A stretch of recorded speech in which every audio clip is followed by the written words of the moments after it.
Jeez Louise. Okay. Just started. Why not? Everything is starting at once. Let's see. Let's drag out that one. Let's have it there. Don't really have too much there. Boink. And boink. There we go.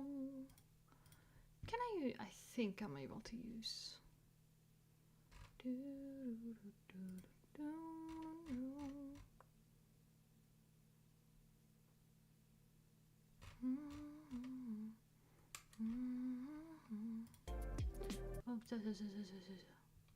not too loud, not too loud. God, I have 3 fucking chats now. Well. Ugh.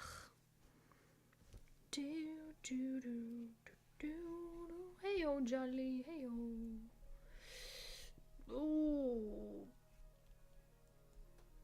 Oh god. Are you working this week, by the way? Or next week, I mean. Technically.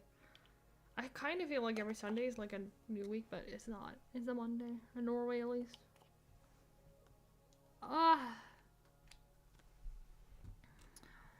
Hum.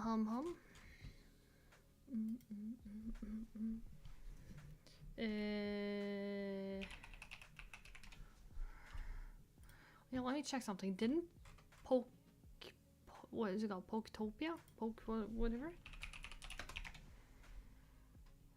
Didn't a new game come out? Or am I wrong? Maybe I'm completely wrong. What is it called?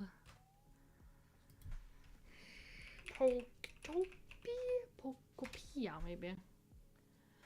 Ooh, here we go. Has it been released though?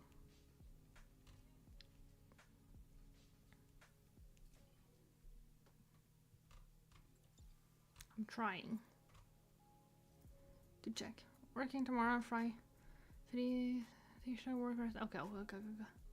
Hi, Frizzy. Because I you know how I told you how I have a theory that certain people I know in real life are stalking me on my stream. Yeah, I'm not gonna say when, but I'm gonna have a driving lesson sometime this week, so I'm not gonna specify on stream when. But I will be calling you one of the days to kind of calm me down. To be like, okay, what do I need to remember? So yeah, I have a theory that the people who've been stalking me is watching my stream. Doesn't work, motherfucker, but you know. Like, give them the satisfaction of knowing when I'm gonna be where. I'm not. How you doing, Frizzy? I'm trying to figure out. Oh my god. I washed my hair today, and every time I hair dry it, it tickles my ear. Oh, good luck on nice driving license. Thank you. We'll update you though when I am. I'm nervous. Is it just me that feels like in the beginning that roundabouts are just like I know the theory, right? I know how to drive in a roundabout. I know the theory. I know what I should watch out for. I know which lane I'm gonna be in.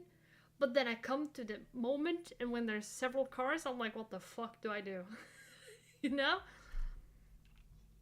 It's a little, yeah. I think it's experience thing. I just need to do it more, I think. Especially with more and more traffic. So yeah. Doing good, thanks. How are you? I'm good. I'm tired. I'm sleepy. It's Sunday. I'm ready for summer vacation. Fuck Easter. Fuck 17th of May. I just want to have summer vacation. Just to be the car that stops in the middle of the roundabout to let people by. Oh, no. The one thing that I do know about a roundabout, if I'm in the roundabout, you have to stop for me. I am not supposed to stop. That's the one thing. I know more about it, but, you know. But as you can see, I have definitely been reading. There's so many fucking post-its in this little book now. It's insane. So, yeah. God. I came behind that one once. Oh my god. Why does it make sense to stop there? Ugh. Like, that's the one place where you definitely will have an accident if you do that. I was mental and physical on the gas pedal to get the fuck out of there. Yeah. Because in my head, that is like the one place where, like, if you stop there, you're guaranteed to create an accident. You will be in the middle of one.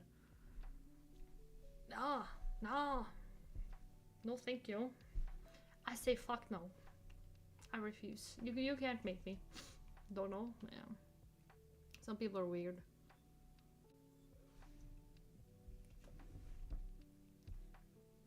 I was cold. Oh yeah, but jolly update about the situation. It has been oddly quiet. For once in my life, I haven't heard anything for now. So, maybe I actually terrified the fuck out of the people now. Like, get the fuck away from me.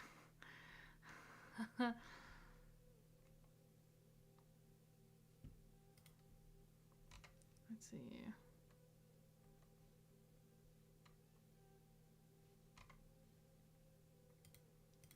Why is so many? What is happening? Why am I getting invited to so many weird fucking things?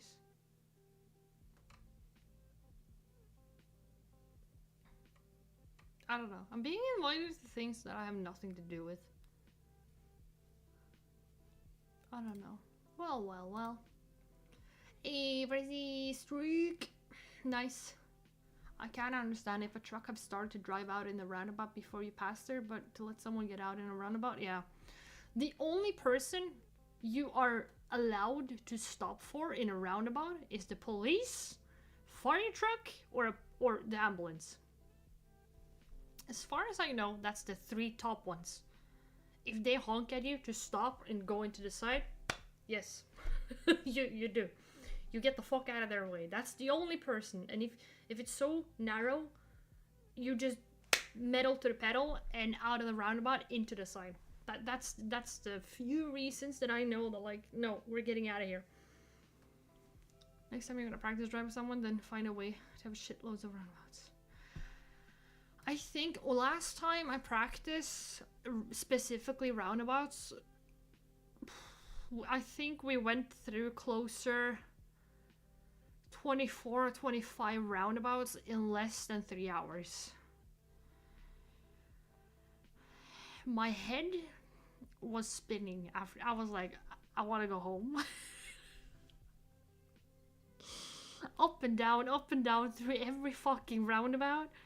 And I have to say, my head was fucking fried after that. I was like, no. We did so much roundabout. We're gonna do more of it though. It's more, I think the more thing that stresses me is more the traffic. When there's more cars than when I usually have driven. So I think that's like an experience thing. Like, yeah. It's an experience thing. So whenever that like works out, it will be fine, I think. I think. Oh yeah, what happened with Trump now? What the fuck? I went to bed, everything was fine, woke up, World War III. What the hell?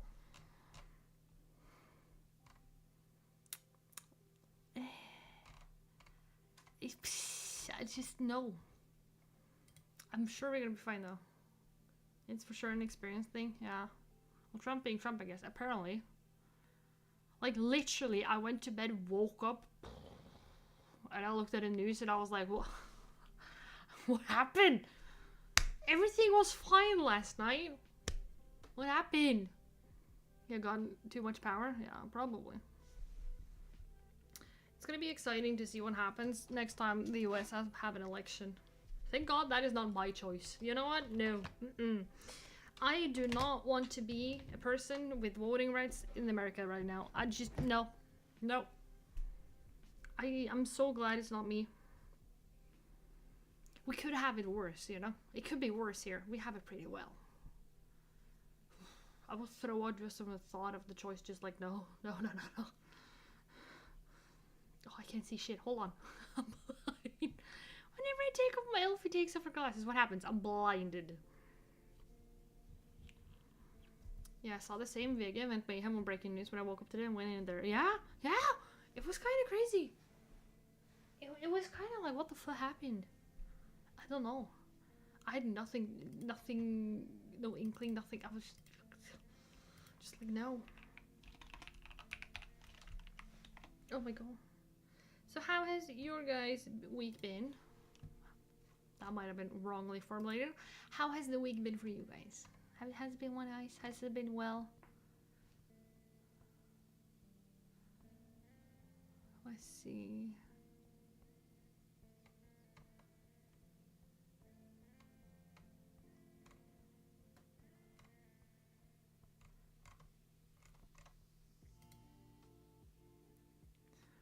Wait, hold on.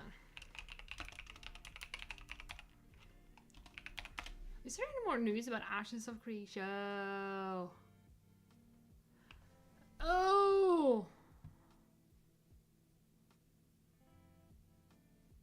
Okay, question, hands up. Who here has heard about Ashes of Creation? It's a video game. Have you guys heard about it? Yeah, oh my god. Nope. Why are we gonna be nice and chill? Been out with the camera today? Ooh! Yeah, okay.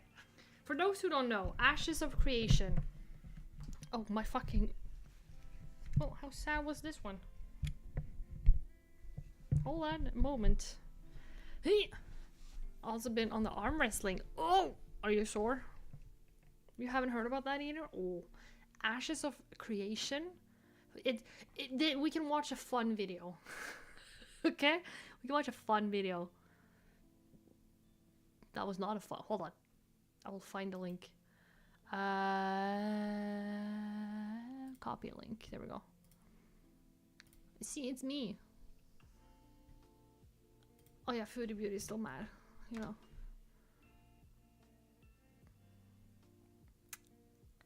Doesn't this look fun? Hello! Ash Ketchum? No, Ashes of Creation. Or... Yeah, Ashes of Creation. They basically have scammed every single person who ever wanted the video game. So, apparently it's gonna be a fun lawsuit right now. And I've been a little bit dying just to watch the train wreck, but we haven't gotten to it. How you doing? I'll post some photos. I will check them out. Not that sort, to be honest. Maybe you're, you know, progressing. That's good, though. That's good.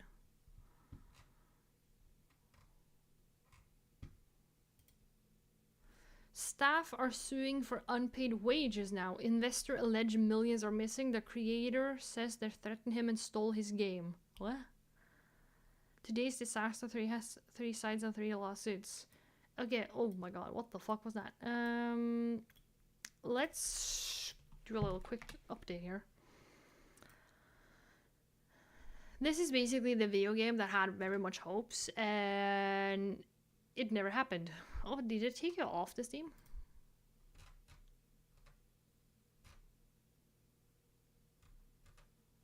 You can certainly not. Oh my fucking god.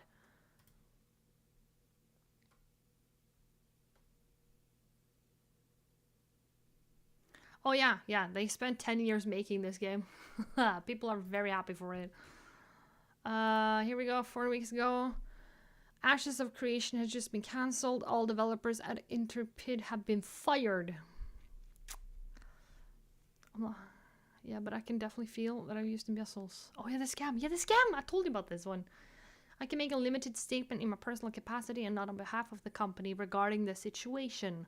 Control of the company shifted away from me and the board began directing actions that I could not ethically agree with or carry out. As a result, I chose to resign in protest rather than lend my name or authority to decisions I could not ethically support. Following my resignation, much of the senior leadership resigned. Following those departure, the board made the decision to issue a WARN Act notice and proceed with mass layoff. I cannot responsibly speak to further details at this time due to ongoing legal and governance matters. What I can say is that the developer and the staff acted in good faith and deserve better than yours. But yeah. I don't know. I don't know who's wrong. I haven't followed it too much. I haven't gotten to it. But maybe it will be fun to watch. The knives are out, and so are the legal filings, because everyone is suing everyone. Maybe I'll even sue. That sounds promising. What? That sounds promising. You, the viewer, just for the hell of it. Because today it's time to find out about what's up with Ashes of Creation and how it imploded. Things have gotten much messier over the last few weeks. Intrepid, we're supposed to have a live stream on the 13th of February to showcase the future of the game, but there was the slight problem that everyone working there was laid off with no pay or no severance. What people want it's not too old. Clarity on what happened. People have not gotten that, but what we have got is loads of lawsuits and a hell of a story for us to go through today. Staff are suing Intrepid, investors are planning suits against creative director and former CEO Stephen Sharif, and Sharif himself has delivered on his promise, because he's... So it's basically the Spider-Man meme, where everybody's pointing at the other Spider-Man? Just like... okay. Also brought legal action against the people he claims have stolen the company from him in a Okay, I'm a noob. I haven't been too much in this world of Ashes of Creation. What do you mean stolen a company? How would you steal a company now? I'm actually wondering.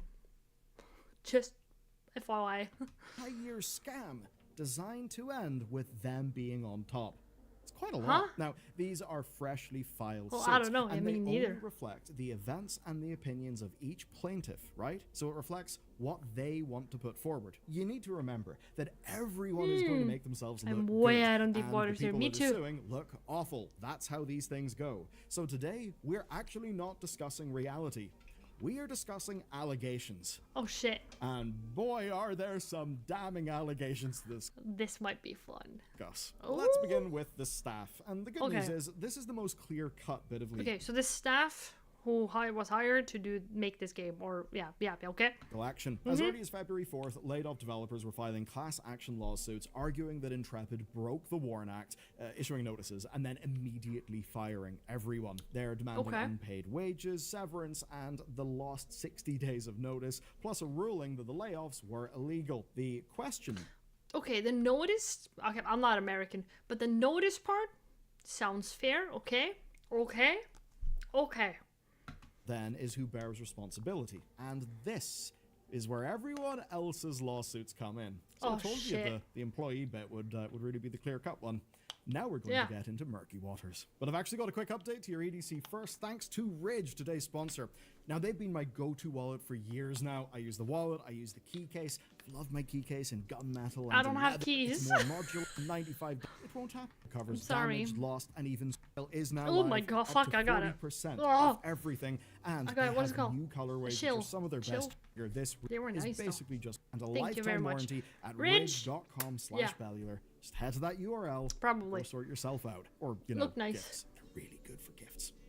Thanks to Ridge for sponsoring the video. A company called TFE Games Holdings LLC sued Stephen Sharif and his husband John Moore on February 9th, as spotted by Theory Forge, who's doing fantastic work surfacing all of this as it happens. So, TFE now owns Intrepid and the assets of Ashes of Creation, and they claim that Sharif has actively withheld documents, passwords, and more, breaching his fiduciary duty to the company and to the board. And this is apparently why staff haven't been paid and why the Warren obligations are not being... Oh, that's kind of fuck you. Oh shit, hold on, one more time. What? That's not good. Investor suits. Okay, so the investors are suing. Okay. LC sued Stephen Sharif and his husband. Wait, hold on, I need one more bite. Good for gifts. Thanks to Ridge for sponsoring the video. A company called TFE Game Holdings LLC sued Stephen Sharif and his husband John Moore on February 9th, as spotted by Theory Forge, who's doing fantastic work surfacing all of this as it happens. So, TFE now owns Intrepid and the assets of Ashes. Okay, that's not good though. If you don't, it's kind of hard to pay you know, staff if you don't have the passwords. What the fuck? Of creation, and they claim that Sharif has actively withheld documents, passwords, and more, that's not good, breaching his fiduciary duty to the company and to the board. And this is apparently why staff haven't been paid, I would have and been why so the warrant mad. obligations are not being met, because they quite literally can't get to the funds. Yeah. And on top of that, Sharif allegedly did not warn the board about a $3.5 million credit claim on incoming Steam revenue. What? Defendant Sharif received a notice from Steam! Jesus! It's fucking Steve! I'm way too tired. Steam. On January 18, that provided interim secured creditor would be taking the... Okay. Okay. And the filing also alleges that between $10 and $20 million of $130 million raised for Ashes of Creation. Oh yeah, they raised so much. Oh fuck. They raised a lot of money. Are unexplained, unrecorded, quote, misappropriations. And then there are the loans. About 362 grand to Sharif, 6.7 million to Moore, and 4.86 million. How much money did... What? Okay. In undocumented personal transfers to Sharif. Wait, and what? 8.5 million to purchase a property that was then sold, with the loan never being repaid. Too much, so, yeah. That's a lot of allegations, and it seems there's a lot of money moving around, with record keeping that doesn't adequately explain. Oh my... Invested. Is this a real number? Is that an actual real number? Holy fuck! Oh, you're screwed, dude. Wait, is that an actual real number? Oh my god! Bro, you better be happy your kneecaps are still there. What the fuck? Oh my god. It seems like, yeah. Oh my god. Okay, Steven Sharif. That is then the original one. Okay. You only have 4.8% ownership? Oh. Well, if you sold it, you know. Yeah, okay. So, TFE are demanding repayment of outstanding loans, plus the documents they legally believe are theirs, going so far as to get a temporary restraining order that would compel turnover and prevent deletion. Oh, he's fucked. That's quite a lot. Maybe. And much of this aligns with a viral video from YouTuber Nephis QS, who was approached by investor Jason Karamanis. Now, Karamanis is not currently named in any of these lawsuits. He's just providing evidence and his account of events. Now, he claims that he introduced Steven Sharif to Robert Dawson, a major backer, and helped secure the funding that led to... Robert was the one with the 59 whatever. Oh my fucking god. 59 or 54? Oh, Jesus. Dawson contributing $80 million in total. I'm getting sick. What the fuck? Who has this much money? He was like 65. Yeah. Oh god. I would not. I would sleep with one eye open if I owned a person that much money and he owned that much. No. Well, money follows money. If you're going to contribute a lot of money, it will certainly look good if others have done similar. But in a way, that's the boring numbers. What's more engaging is that this was an hour of... Oh, Steve and his husband John stole money out of the company and paid something a year's salary each, plus paid off their San Diego house that they have purchased with investor money.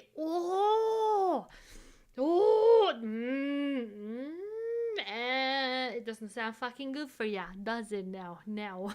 What? Exactly! Jesus, that actually scared me. But yeah, what the fuck? Yes, police do 80 million. Yeah, you know what? Since people just have like, 80 million to just throw around, Elfie's right here. I can help you out, okay? I will give you personal entertainment for the rest of your life. Cheap, 5 million, I'll do it, 3 million, we can make a deal. 1 million, we can still make a deal, Money go brrr. God, want to go. Very Sorry, you jumped a bit. Conversation, including calling Sharif and Moore, quote, insane pathological narcissists. So I feel like that is kind of called for, you know what I mean? If somebody stole that much money from me, I would have called you way worse things, okay? Yeah.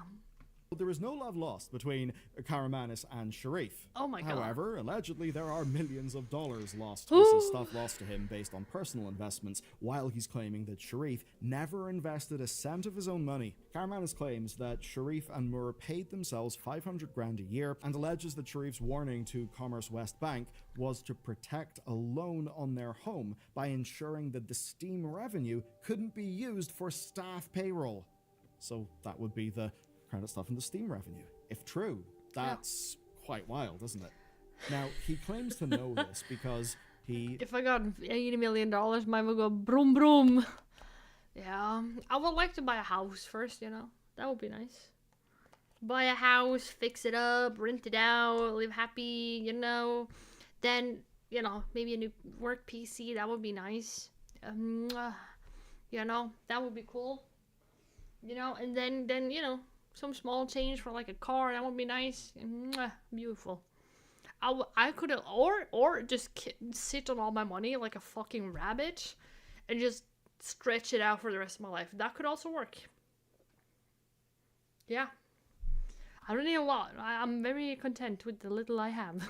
Says he's got data, and Karamanis shared financial documents. And the next okay, this is Steven. The next $1 billion game I'm announcing tonight.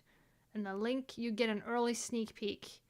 Ashes to Creation. Is this the same one you've been working on for the last year or so? A different one, same one. We have 24K members and haven't even announced the title or entered alpha testing.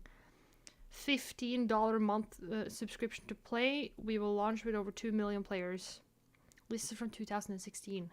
And personal texts, with Nefis QS showing a total debt for Intrepid somewhere between $100 and $140 million. Oh my God! The texts mostly... Jason, bro, I know this is shitty. It's shitty for me too. I put everything I have in almost 4 years of 16-hour days into the company. It will pay off though. We just got stuck in a bad situation right now with the shitty child. Wait, what is China done against you? I should have gone to do a round earlier, but wanted to go in a round as strong as possible, so I waited. This company will be the largest MMO in history, bigger than World of Warcraft's 13 billion. You could have if you didn't scam, but you know. But I need 90 days to do a round. I already tried talking to my mom. Your mom? She would help if she could. What the fuck is your mom gonna help you with? Leave her alone? What the fuck? I wouldn't be asking you to help or find someone to help if it wasn't our last option. I have literally tried everything and now we're at this last minute. Okay. I've ish gotten the money to an apartment, but I have to take up a loan in the bank for it, and the apartment are in the building phase. Hey, you're gonna get there. It's nice, you know. You will have a place for your own, place that you rule, have motivation to go to work, you know, because you gotta kind of keep the house, but you know, or the apartment, yeah. But I hope it goes well. You know, some people in Norway say that it's better to have a loan because you get like a tax write-off. So most people like to stay at like at least 1 million kroner in loan because then they get the tax write-off. So ups and downs. Show two businessmen trying to convince each other to invest or to pay back loans, with Karamanis becoming... Oh, Jason, I am not in a position at the moment, bro, and I need my money back because I lent it to you on an emergency. Now I am in a fucked position. Oh no. I apologize, bro, but I'm not in a good spot and I need you to go to your mom or anyone else and get the money as I have obligations. I'm seriously so fucking bummed out right now. And God forbid, finds this out, he will lose his fucking mind. Steve, are you paying me today? Bro, I need some answer. This is not good. Can I call you in 30? Yes. What? Increasingly hostile as it begins to become clear that he's not getting his returns. Oh my God. I would have been mad. There is one person who we haven't heard from yet in this story. And that is, of course, Stephen. When we last left this story, it was with Steven? a promise from Stephen Sharif. he intended to file legal action and hoped that that would give everyone, quote, a better understanding. I have made a public statement. My next action will be a public filing. Okay. Of what happened. And as of Valentine's Day, he's filed as well. Now, Sharif is suing Intrepid and their current board, led by Robert Dawson, plus Dawson's company, TFE Games Holding, which now controls Ashes of Creation. He's suing to stop them from selling the IP and the assets, to undo the foreclosure that transferred ownership, and to remove the board entirely. And here's his question. Can you actually remove an entire board if they actually have invested their own money into it?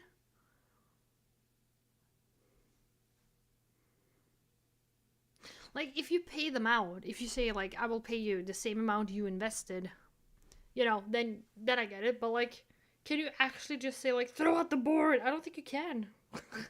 I'm not a lawyer, though, but... And then again...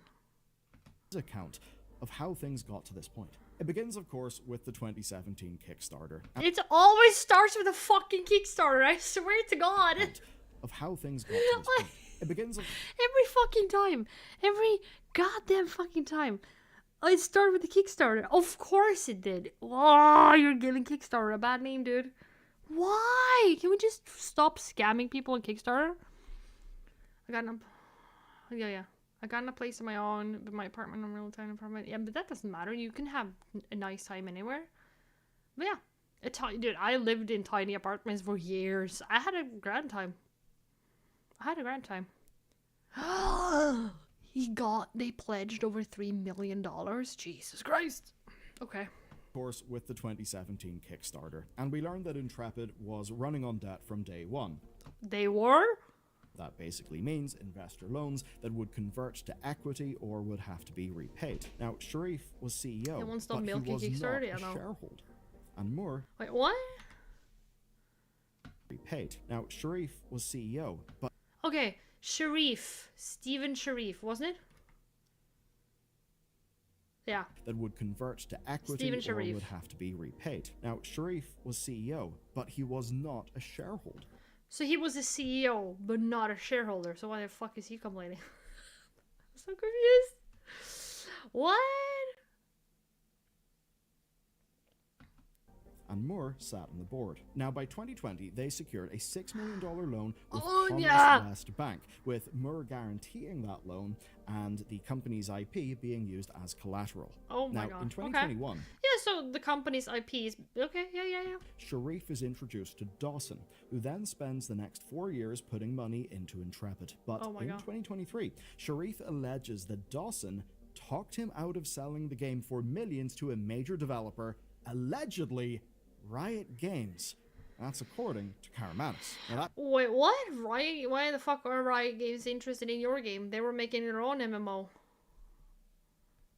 I'm actually wondering, because Riot have said it themselves. They're making their own, or they have been making their own MMO. I don't know if they are still going with that or not, but I don't know.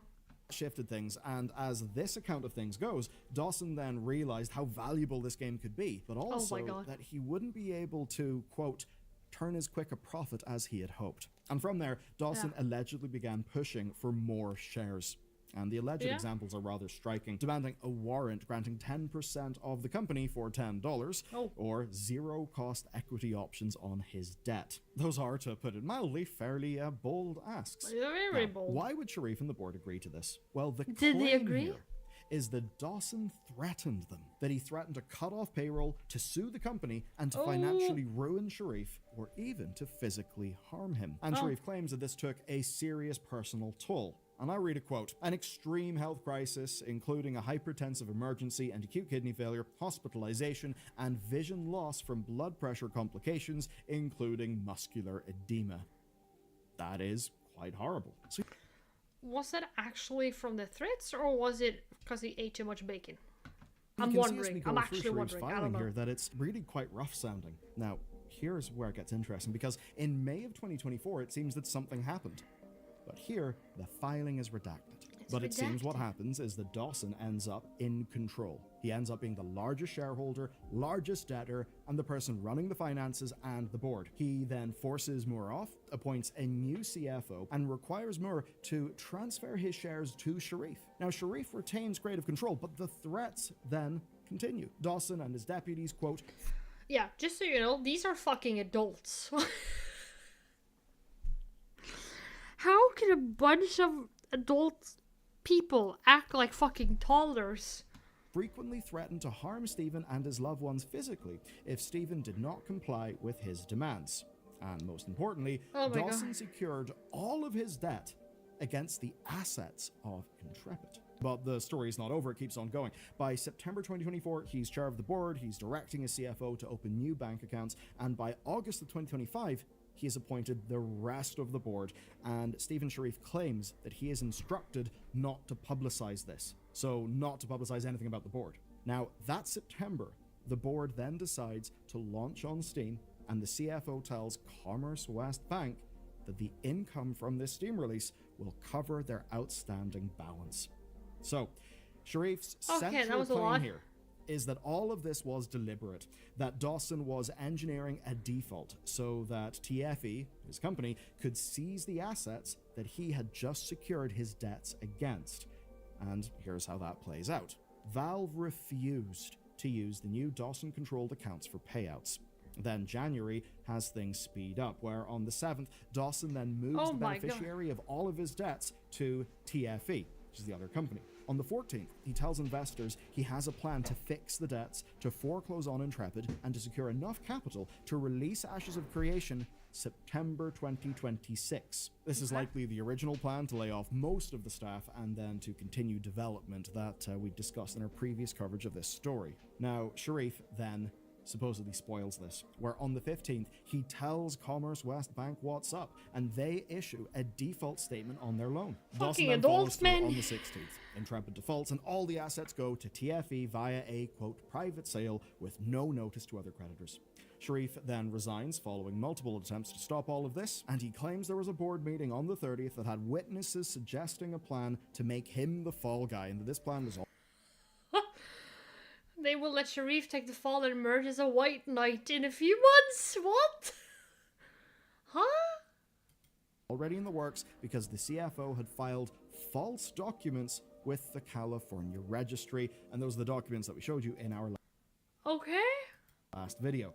Now, the warn notice is then filed on the 31st. Staff are all axed on the 2nd. Sharif alleges that this was because the $5 million that Valve were meant to send for early access sales was in fact intercepted by Commerce West Bank because Dawson did not control those finances. Valve then suspended trading with Intrepid on the 3rd, and TFE are allegedly offering former employees money to get access to the game, and that they're doing that whilst they're trying to line up buyers for it.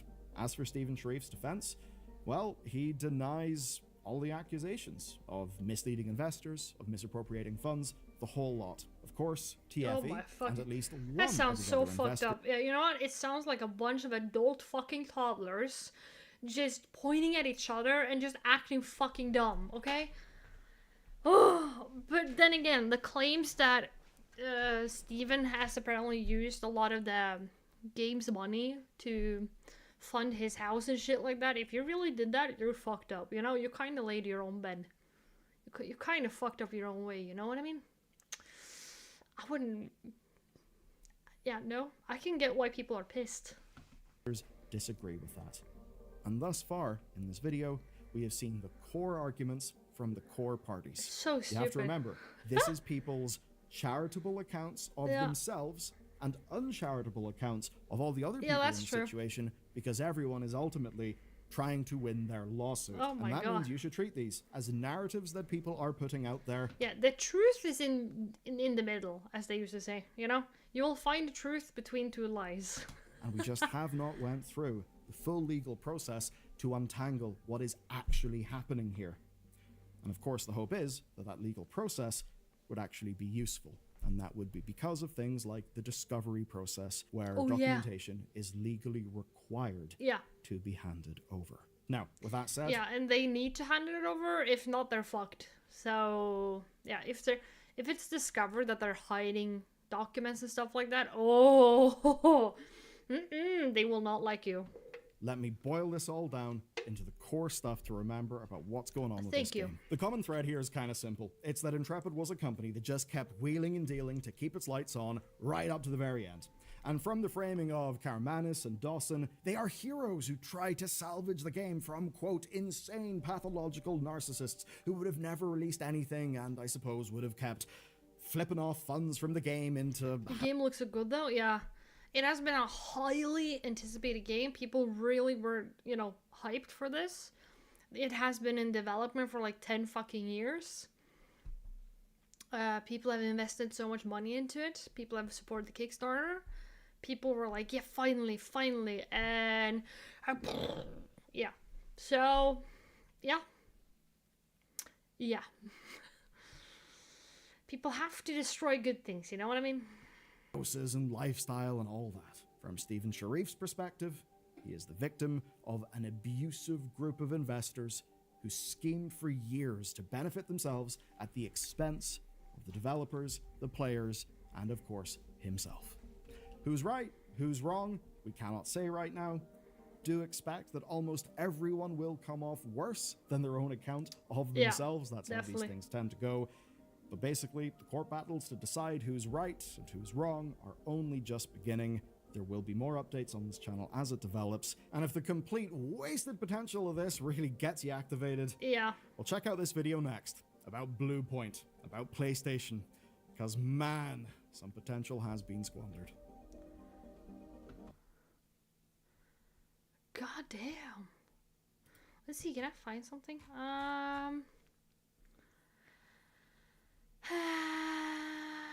Let's see now. Oh yeah, here we go. About the comments, we can look at the comments because the people are smarter than me. I will 100% say that. Steven is 100% looking like the snake here. Nearly no personal investment, taking almost 60 million from a single investor, then trying to sue him as though he didn't mismanage funds. Yeah, right. Okay, Steven, like you weren't the one in charge with 0 board meetings. I could agree with that. It is sus, you know? It is kind of sus. Because, like, if you're part of the board, it's normal to have board meetings, you know?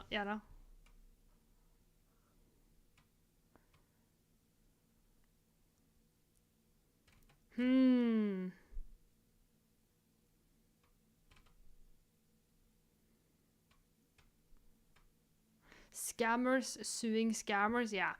When it boils down to it, I can agree with people that, like, there's more than one scammer. Run. Yeah.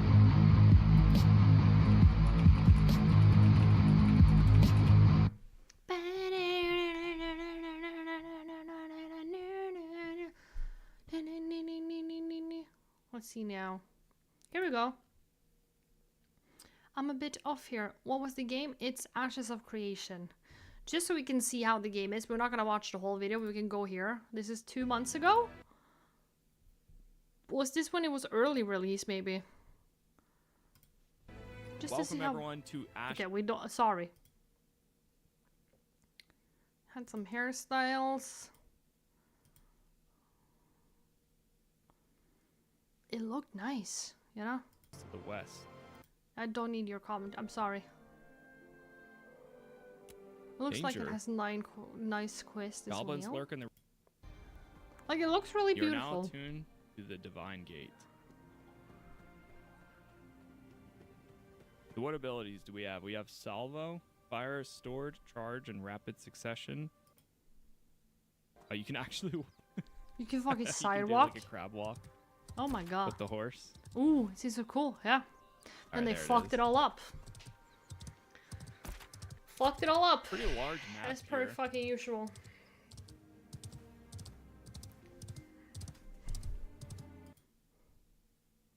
Do we see some fighting? Keep going around. I don't know if we see some fighting. Has like a lot of skills that I have going on.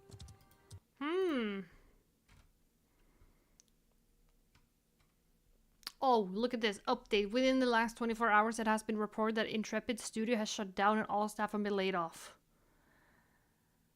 Yeah. Yeah.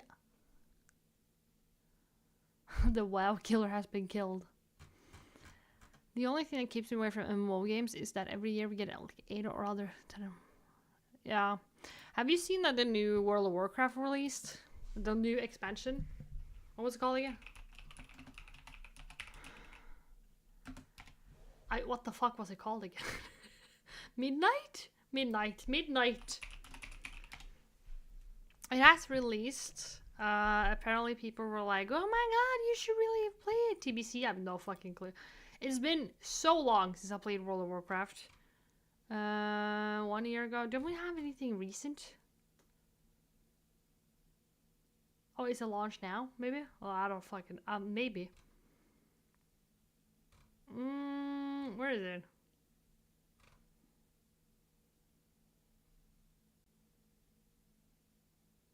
I want to see some examples. Midnight. Oh, here we go. Hey there. Oh my god. And the vanguard of light answered the call, but the battle yet rages on. Yeah, I've seen some of this. Oh, Templar Paladin? Oh, that's my old class. Wow. Oh, that's my old... Oh, I fucking love that class. I was a DPS though. People didn't like me. But I did good damage, you know? I wasn't too bad. I was supposed to learn how to tank, but then, yeah, no, didn't happen. I'm going to sleep. Good night, Tracy. Good night to you too. Big fluffy teddy too. Yep, I'm gonna see if I can have a workout tomorrow. Sleep well. Yeah, I used to play Paladin. Good times. I was a Blood Elf too. Like, my problems with MMOs... Definitely one of my problems with MMOs are... Like, I might be biased with this. Did we leash the big guy? I think we leashed the big guy. The shitty part for me is that when it comes to MMOs, for example, let's say I'm grinding for a sword, right? It's nice to grind for the sword.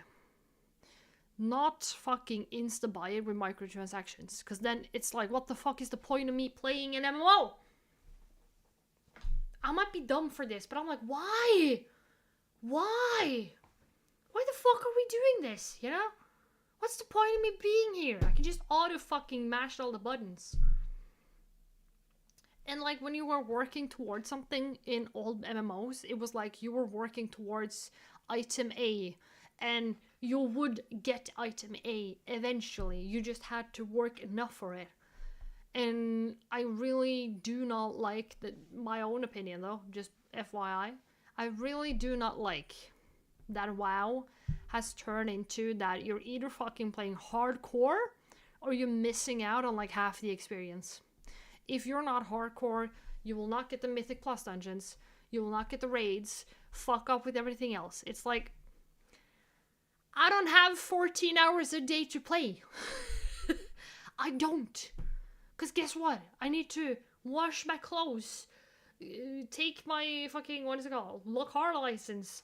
I have shit to do. I don't have time to fuck around with this 14 hours a day. And then what I'm basically doing is, if I'm playing WoW, it feels like I'm paying a monthly subscription to basically get a fuck you from all the hardcore players who's like, you can't join my party. It's like, what about the normal plebs, you know? What about the normal plebs like me who has like, we touch grass. I touch grass, believe it or not. I touch grass daily. I actually have a life outside of this room, believe it or not. And what happened with us? What happened with us just sitting down for a week and just enjoying it? No. Oh my god. I just like playing an MMO for the story, the immersion. I like doing some fun stuff that actually needs a brain. But I don't have time to grind the game 24/7. Or else I fall off. I don't. Yeah. I might be weird for that, but yeah, no. But apparently Midnight was supposed to be good according to other people. I don't know. Maybe this I have no clue. again. You can get killed by guards. I haven't touched this game since, I don't know. It's been a couple of years. My loyalties have always been my Oh, Valera. She's a nice one. I like the blood. I like the blood elves. Yeah, maybe I'm weird. Maybe I'm weird. Wait, the dude we were watching, did he have anything else? Casa Place. No, not Casa. What am I doing? Wrong person. The knives are out, and so are the legal. The news. There's a new Blizzard game? What the what? What do you mean there's a new Blizzard game? Oh no. Blizzard no. I wasn't happy with Blizzard when they no. Can't wait until Burgling Gnomes getting released. I don't know if I've heard about that. Hold on, what the fuck? Burgling Gnomes?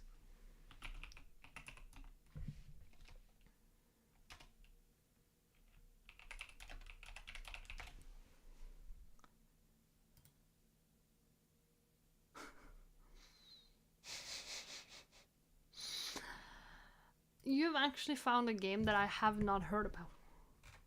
But I am fucking intrigued that I am. An online co-op game about breaking into houses and causing havoc. I will I will just wishlist that. Thank you very much. We can play it. We can play it on stream. I vote everybody for. All of us can play it together. That's gonna be very much fun, don't you think? This sounds like a game Jolly want to join into. Burgling Gnomes. I'm down for this. Jesus Christ. I'm down for this. That actually looks fun. Oh my god.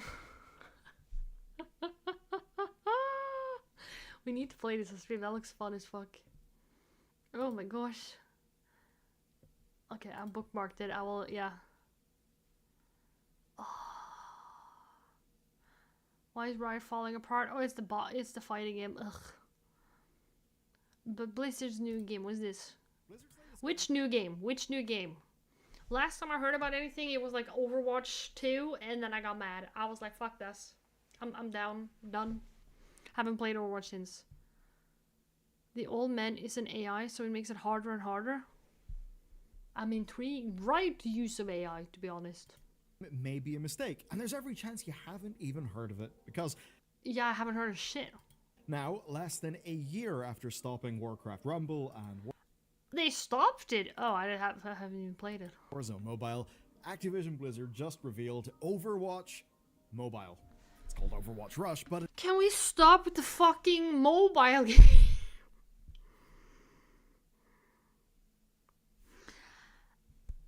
It hasn't worked for you before, just kill it. Just take it to the vet, put it down, okay? Put old Scooby-Dooby down. Just no more tycoon games on mobile.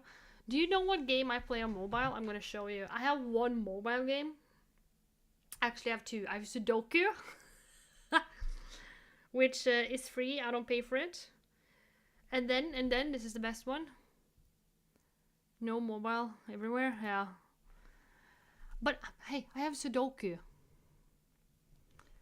I have Animal Crossing Pocket Camp. They released the full version, so you pay a certain amount of money. You get the full game, no microtransactions, no bullshit. You'd get the full game.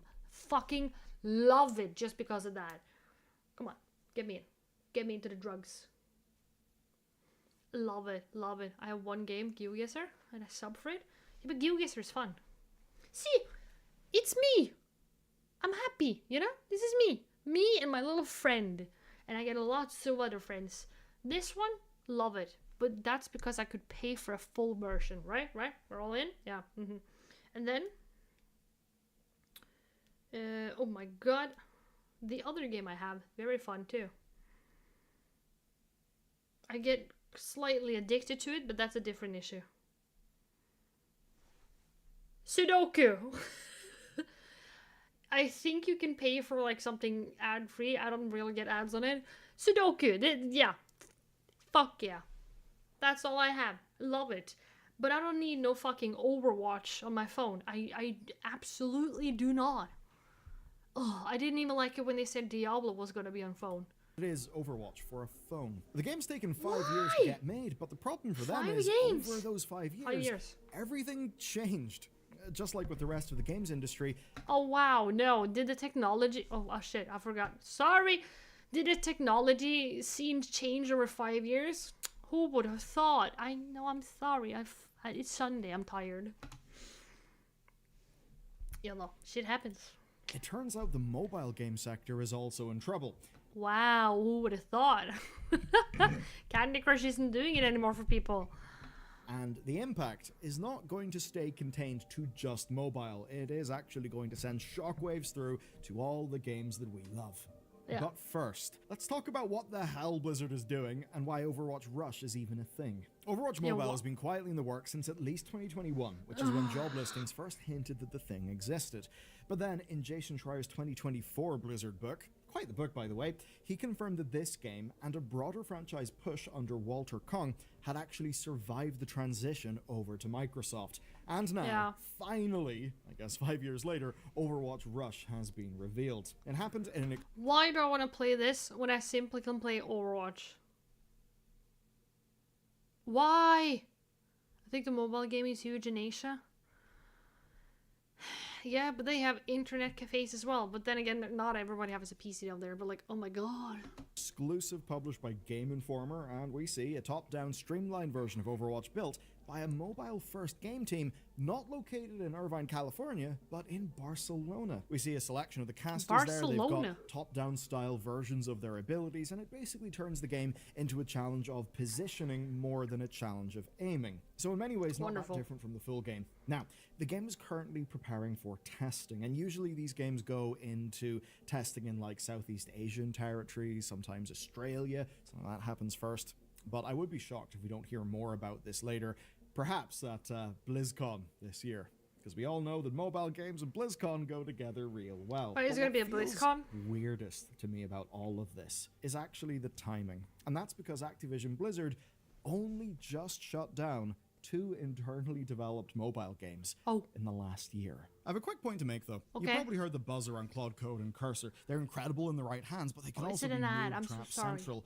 Personally, I've been building a lot of custom tools using Claude Code lately, like a room planner and a bunch of other things. It's genuinely fun, but that stuff can't save you from yourself if you don't actually understand what it is that you're making. And that's why today's sponsor, Boot.dev, matters more than... Okay, promo code Bellular News if anybody wants for Boot.dev. And ever. What they do is they teach back-end development through program over 700 likes of Python. I'm so sorry. Completely different world. I'm too new for this. Understanding the... I'm still working on the basics, dude. I'm so sorry. Thank you. And if you're not happy, but hey, promo code. We appreciate the grind. They will I have respect for it. So how does this make any sense? Yeah. Well, I guess one thing I will say is that timing-wise, this is probably the best time that they could have announced this, because the game is in the best state that it's been in years, actually. And I'd say that...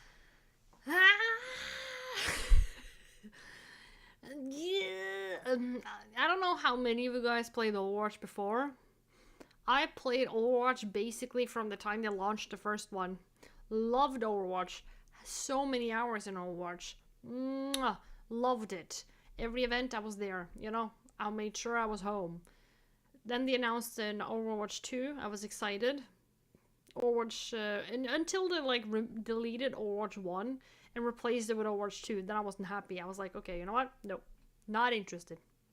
It's both as a franchise and a game. If you take a look at Overwatch's social media, I know none of these. Season, which is called Overwatch Season 1, because of course they've dropped the 2, it had higher player numbers in its second weekend than in its first weekend, and they say that's, quote, the first time that has happened since Overwatch 2 launched in 2022. Now that certainly helps avoid don't you guys have phones moment. I had to quit Overwatch when they got ranked. The game isn't about... Yeah, I actually didn't do too bad at ranked. I just, no. Oh my god. State. But there's another thing that helps I haven't. Who are these people? It's been a while since I played, I see. as well, and that's the confirmation that this comes from a separate team, not from Team 4.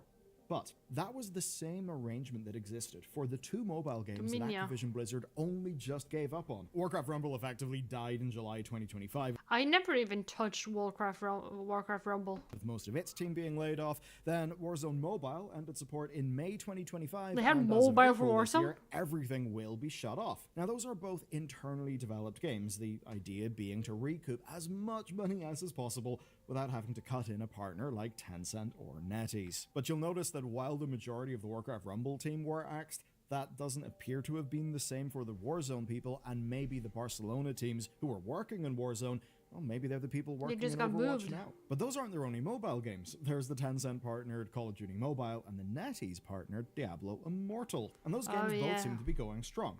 Meanwhile, a bigger cut of nothing from the cancelled games is of course still nothing, which shows that their internal efforts haven't really went well thus far.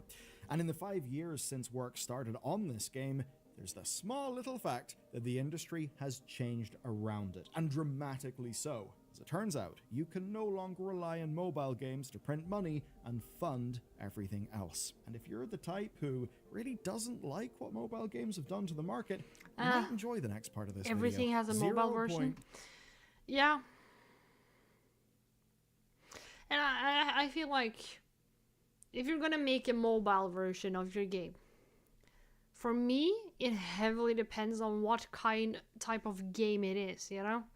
Like a story game, I think more people are inclined to be like, ooh, interesting. For example, Animal Crossing. You do it's different decorations, different type of game technically, but it's the same concept, you know? That works. Shooter games on mobile, I don't know if I'm a fan. It's more like I don't want to be stuck in a 20-minute battle and feel my phone burning out of my hands, you know what I mean? Like, for me, a mobile game is a game I can pick up for 5 to 10 minutes, play it a little bit, put it away. PUBG was big on mobile. Yeah. How long ago was that? Wasn't that the time when mobile games were way more bigger as well? Do you remember when Angry Birds? Oh my god. Oh fuck. The most annoying thing. Angry Birds. Do you remember when that was big? I wasn't mad at I wasn't Flappy Bird. Yeah, that too. But Angry Birds, when people were like shooting the birds, yeah. I didn't play it myself, but the one thing that irritated me with Angry Birds were people playing the game in public with audio cranked all the fuck up. And you're like, you heard it everywhere. That or fucking Candy Crush. Oh my fucking god. Sitting on a bus, you heard people playing. It was annoying. It drove me mentally wild because that time I used to spend a lot of time on long bus rides to and from school. Do we call Tinder a game, or am I wrong? Well, it is a game to see what kind of crazy ass batshit crazy fish do we get today, and will I live or will I die, kinda. It's a game, yeah. I feel like Tinder is a game. Trust me. I ain't never been on Tinder, but I feel like it's a game. Goddamn. And it's kind of like, some people treat it as like a scorecard game. Some people treat it as like, okay, swipe until you get the people you deem pretty ones. I know what I'm talking about here. In 2 games on my phone, oh. Brammer, do you have bad experience with Tinder? Oh no. You have 3? Hinge? Oh god. Dun dun dun! Hi Lilifiat! Haven't seen you in a while. Hello, how you doing? 2%. That's I missed all you. the You want to growth play a that game soon? Magic analysts claim the mobile market saw in 2025. That is slow, and their framing is that the market is, quote, exhausted. That's not a nice word, doesn't look healthy. And simply put, it seems there's no more room for the kind of growth that many developers have expected within mobile, and globally, mobile game spending and installations are flat. I mean, take... But I'm wondering, what affects... Wait, what? Mobile spend is 5 years flat and new releases are at a decade low. Share of spend and downloads as old giant strengthen the UA. Okay.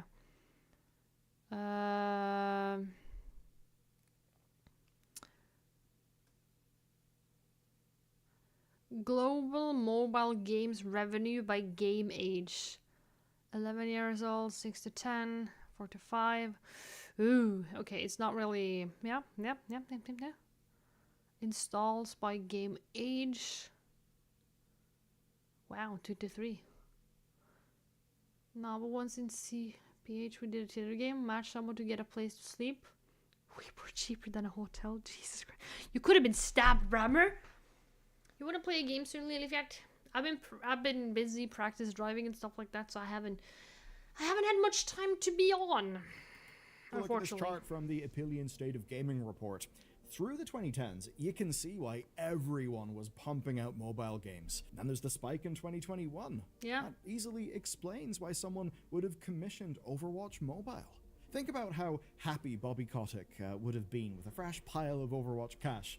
Just look at his little face, he would have been thrilled. It was a growing market, and in a way, effectively free money. I mean, you've already got the massive global brand, why not shit out a mobile game and get a bunch of money? Except that by now in 2026, of course the stat is 2025, the revenue has plateaued, and even fewer games, actually fewer games than ever, are being installed by people on their phones. And the ones that are probably... Oh my god. US mobile game installs. Oh. It's going very much down. US mobile gaming hours watched of game streams. Yeah. Yeah. Look at 2021. Jesus Christ. Oh, the good old days. Oh my god. But I also wonder... if... playing mobile games, if that like hasn't been affected by more and more people owning, for example, that it's more accessible to own an iPad, more accessible to own a laptop, is it more accessible to own certain gaming consoles? Are people returning to retro games instead? You know, do people, like for example, getting a Switch, getting a Steam Deck, does that make it so people would rather play those games than, you know, play on a PC, for example? I'm not saying a Steam Deck is cheap, but, you know, you have a Steam Deck, you have Asus ROG, things like that. Like, more and more people are making it more accessible to play and not have, like, a gaming computer. So I'm wondering, has that affected it? Does that have any effect on it, maybe? COVID years? Yeah. Good years, we can pretend. The older games pulling people back with free gameplay because players can't really afford new paid titles or, you know, lots of big new paid things in their games. Yeah. That's why we see this stagnation and this growth. Oh, but that, here's the thing, and why too. it may be even worse. What I just talked about was the global picture, but we see the majority of growth seems to have came from smaller, less established territories, whilst the major countries have been the ones declining. And for a prime example, we can look at the United States. It is at its lowest rate of game installs in 12 years, and playtime is static. So in that sense, Overwatch may actually be a smarter play than Warzone or Warcraft. And I say that because of China. China has fairly massive interest in the Overwatch brand. That's true. So if Blizzard can carve out a little bit of a niche over in China with this Overwatch mobile game, maybe they could capture Asia in general. some of the growth that is left in the market. Maybe they can make it work, but... Question. How is Overwatch in South Korea? Because I know like games like League of Legends and TFT, they are doing pretty well down there. But how is Overwatch doing, for example, in South Korea? Because he said China, but There's still ample reason to believe that they can't. Supercell, who are titans in the mobile games industry, issued a stark warning, even in light of them getting a record year of revenue. You see, they had to kill their first game after launch, ever. They had never had to do that before. And they did that even though they got 75 million downloads, they still had to shut it down. And that's because at their scale, success means $1 billion. It means far, far larger. But only 22 games managed that in 2025, and just 2 of those games came from Western teams, and those came from teams who specialize in mobile. So for over a decade, we've seen that publishers have tried to lean on mobile revenue to supplement their big, full game development, but it's now clear that that is dying, and what happens to that revenue will bleed through into the games that we care about. So if all these massive publishers are banking on mobile revenue but aren't making their money back, what does it actually mean for the devs of the games that we like? Thankfully, we've got a perfect example from our friends over at Sega. Their big acquisition during the pandemic, Free-for-All, was supposed to give them security. Spoiler warning, it did not. Yeah. They purchased Rovio, the people who made Angry Birds.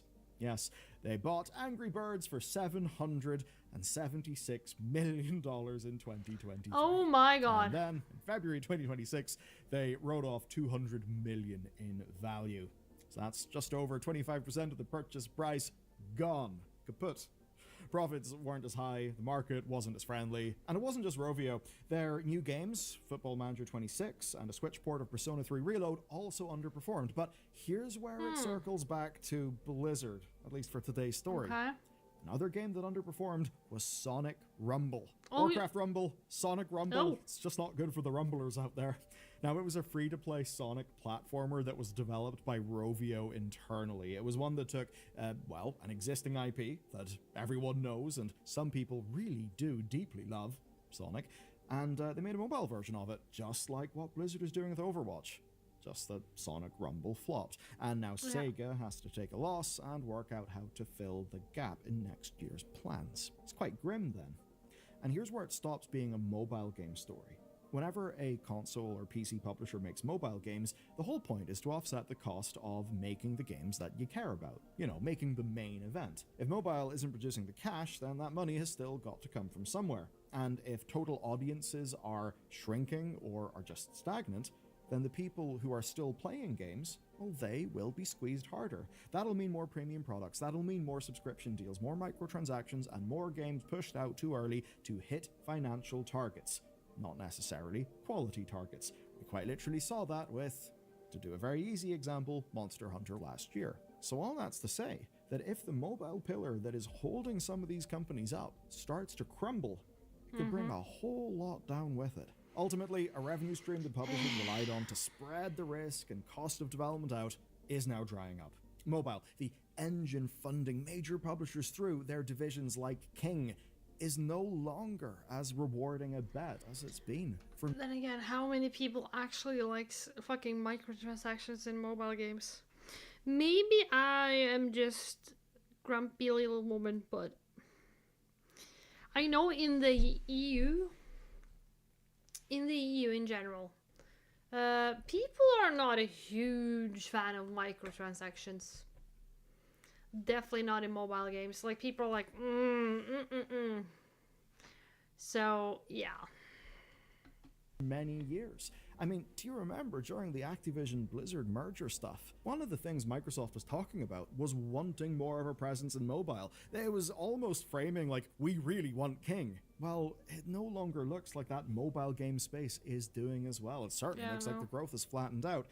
And it does make me think of a lot of recent articles, recent research and stuff, of how just gaming is actually struggling against the likes of short-form video, amongst other things. That is also true. Question, if your mobile phone can play a phone game or can play, let's just say, porn or TikTok, well, it seems like a lot of people are more immediately engaged by not the mobile game. And the thing for all of us to examine is that right now it seems that it's stagnant. But is it just that it's stopped growing and is going to be stagnant for ages? Nah. Depends. Aren't they saying that, like, RAM prices are going up, SSDs are going up? Like, it's going to be very fucking expensive to build your own PC, upgrade your own PC, or buy a PC in general, or consoles for that matter. So, if that reaches a point where people don't want to buy it, all kind of microchip. Yeah, you know, I think there might be an increase. It might be an increase in people who actually might consider playing certain games on their phone.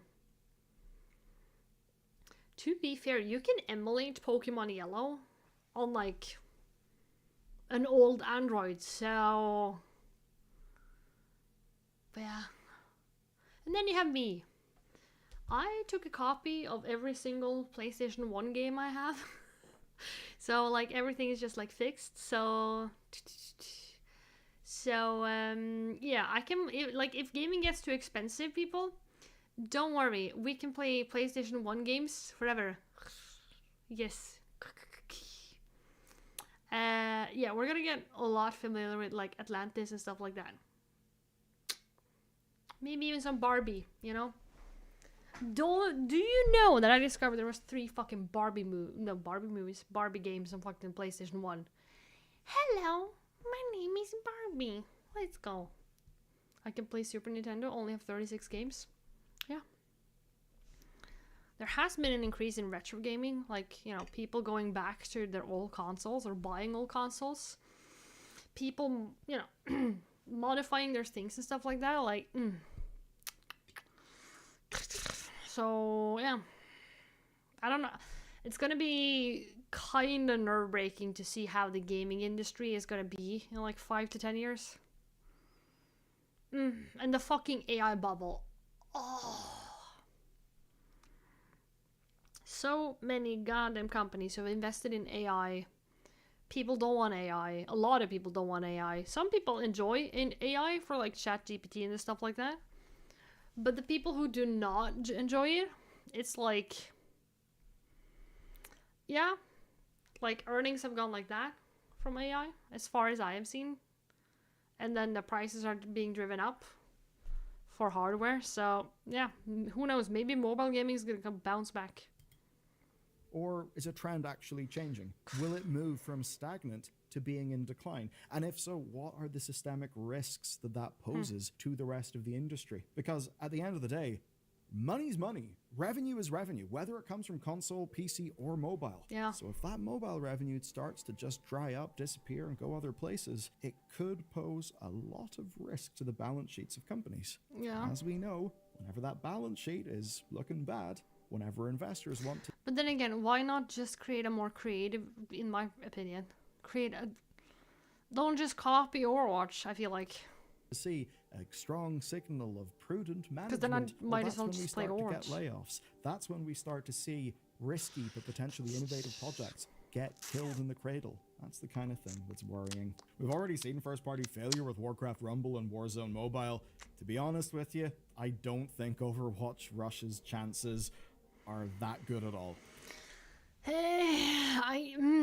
It just seems like if you are gonna get people to play mobile games these days, I don't think Overwatch Rush is gonna be the it game to drive people to their mobile, you know what I mean? I just feel like it's not the right type, maybe. Unless I might be a noob, I might not know my shit, maybe. Barring that, I just don't see this working at all. No, But you know who is working? Maybe even harder than ever. The lawyers. The many lawyers. Oh yeah, we just watched the video he's talking about. Blizzard out of touch with the market? No, impossible. I really look forward to not playing. Yeah. The West isn't the target audience, and that's for fucking sure. Publicly traded companies and video games did not mix. Overwatch 3 with 4 versus 4, I cannot. Yeah, no. Nowadays, I don't game on my phone. I scroll social media and listen to music. Yeah. Yeah. Could you have just revived HOTS? I could agree with that. Didn't Heroes of the Storm... did they finally get shut down? I used to play that game a lot, actually. Heroes of the Storm. Did it actually get shut down? Or is it still, like, active? Maybe still I have no fucking clue. I haven't played it in years. Dude, I haven't logged into Blizzard in a good while. Last time I played Blizzard games was when I played StarCraft with a buddy of mine. He was like, "Do you want to play StarCraft?" I was like, "I know nothing, but I'm in." I believe Han is still up. Kind of, they still have a website like Play Now. So, yeah. What games do they have? All games.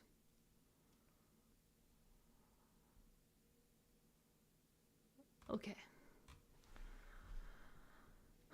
Warcraft, Rumble, Overwatch, Hearthstone, Diablo, StarCraft, Heroes of the Storm. Am I remembering wrong though? Because I can wait. This is MOBA. Oh yeah. I seem to remember that they were talking about Heroes of the Storm were gonna get shut down. Did they not?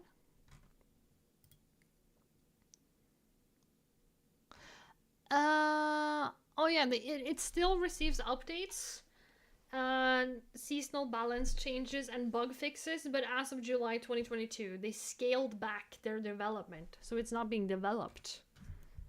That's kind of sucky. Wow.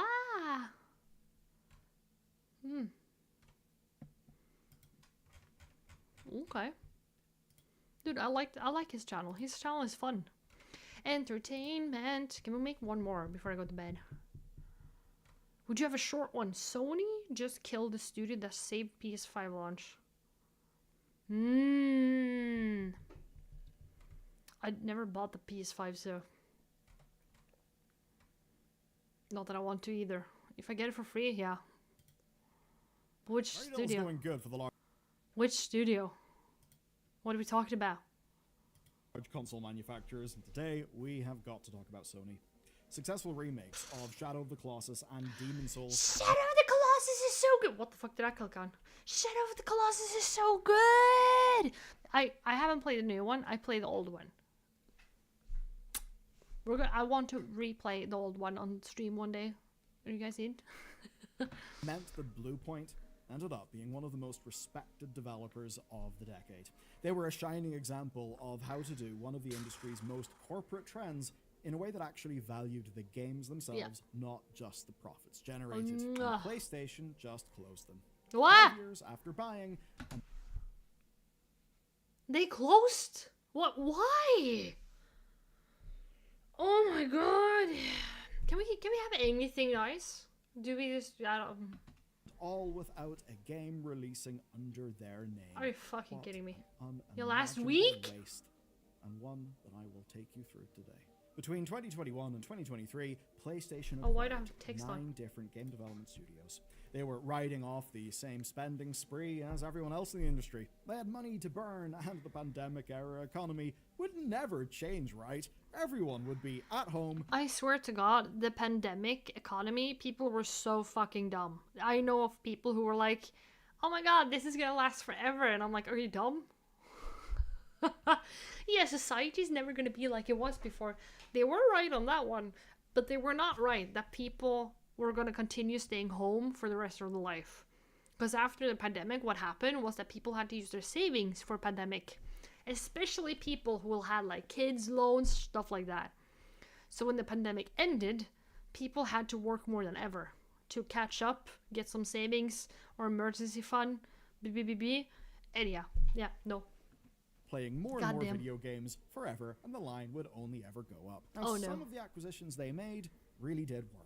Nixies has supercharged their PC ambitions, and then there's Housemarque. They have delivered critical successes. But PlayStation have also laid off staff at 2 of those studios, and they've closed 3. Oh my god. Track record. Now, we saw what happened to Bungie, and we watched Firewalk shut down whenever Concord didn't land. And of course, that was all... Concord didn't land? Dude, Concord landed. It fucking crash landed into a wall. What are you talking about? We had a whole rant about Concord on stream. It was goddamn awful. A trash can with genders. Like, the fuck. Or trash can with pronouns, was it? Something like that. It was a mess. part of the huge live service push. One that, yes, has Helldivers, and hasn't exactly produced another Helldivers, and PlayStation have most certainly noticed. Yeah. Herman Hulst told investors that they wanted a, quote, more intentional top-down approach to their portfolio. So they've been cancelling unannounced games, and they've been putting pressure on studios to deliver more whilst costing less. Because if you just do that, the line must surely go up. Of course, not everything can be held by... Facepalm the earth, definitely. We watched the video. It was awful. And like, I remember, was it before or after Concord, where it was exposed that like PlayStation wanted to focus fully on a lot of like live service games, and the players kept telling them like, no, like, yeah, some live service games are like okay, but hello, what about everything else? They were like, nah, live service all the way. And players kept telling them, no, we want, you know, other types of games as well. They didn't fucking listen. I guess you should have listened. Maybe I'm stupid, but maybe. But games either need to be projected for profitability or will be cancelled. Last month, we talked about how this seemed to be putting a lot of pressure on Naughty Dog to crunch again. Why? Even though the thing they were Naughty Dog crunching is on good. was a demo, and the game is not set for release for quite some time. Oh my god. Now this month, we have a new update to the story and the death of Bluepoint. Bloomberg broke the news. Bluepoint Games is being shut down and all 70 staff are impacted. The decision came, quote, following a recent business review. Oh my god. A leaked internal email from Herman Hulst, Of course, who is PlayStation Studios' head, opened with a victory lap. Ghost of Yotai, MLB, Yeah. Helldivers. But his tone rapidly shifted. Bluepoint would be closed, and while they would... Oh, we did such a well job. Goodbye. What the fuck? try to find new roles for staff impacted, that was not guaranteed. Oh yeah, of course not. Now, you or any of the people in receipt of this email may have been wondering, why? Yeah. Why has this had to happen? Well, here's what Herman says about that. An increasingly challenging industry environment, rising development costs, slowed industry growth, changing player behavior, and broader economic headwinds are... Let's see. Death Stranding 2 on the beach further showcase our commitment to narrative excellence.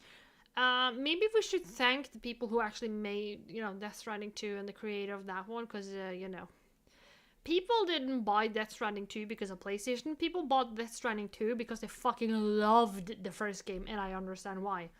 Oh, I'm currently playing through Death Stranding 1. It's gonna be up on YouTube. And,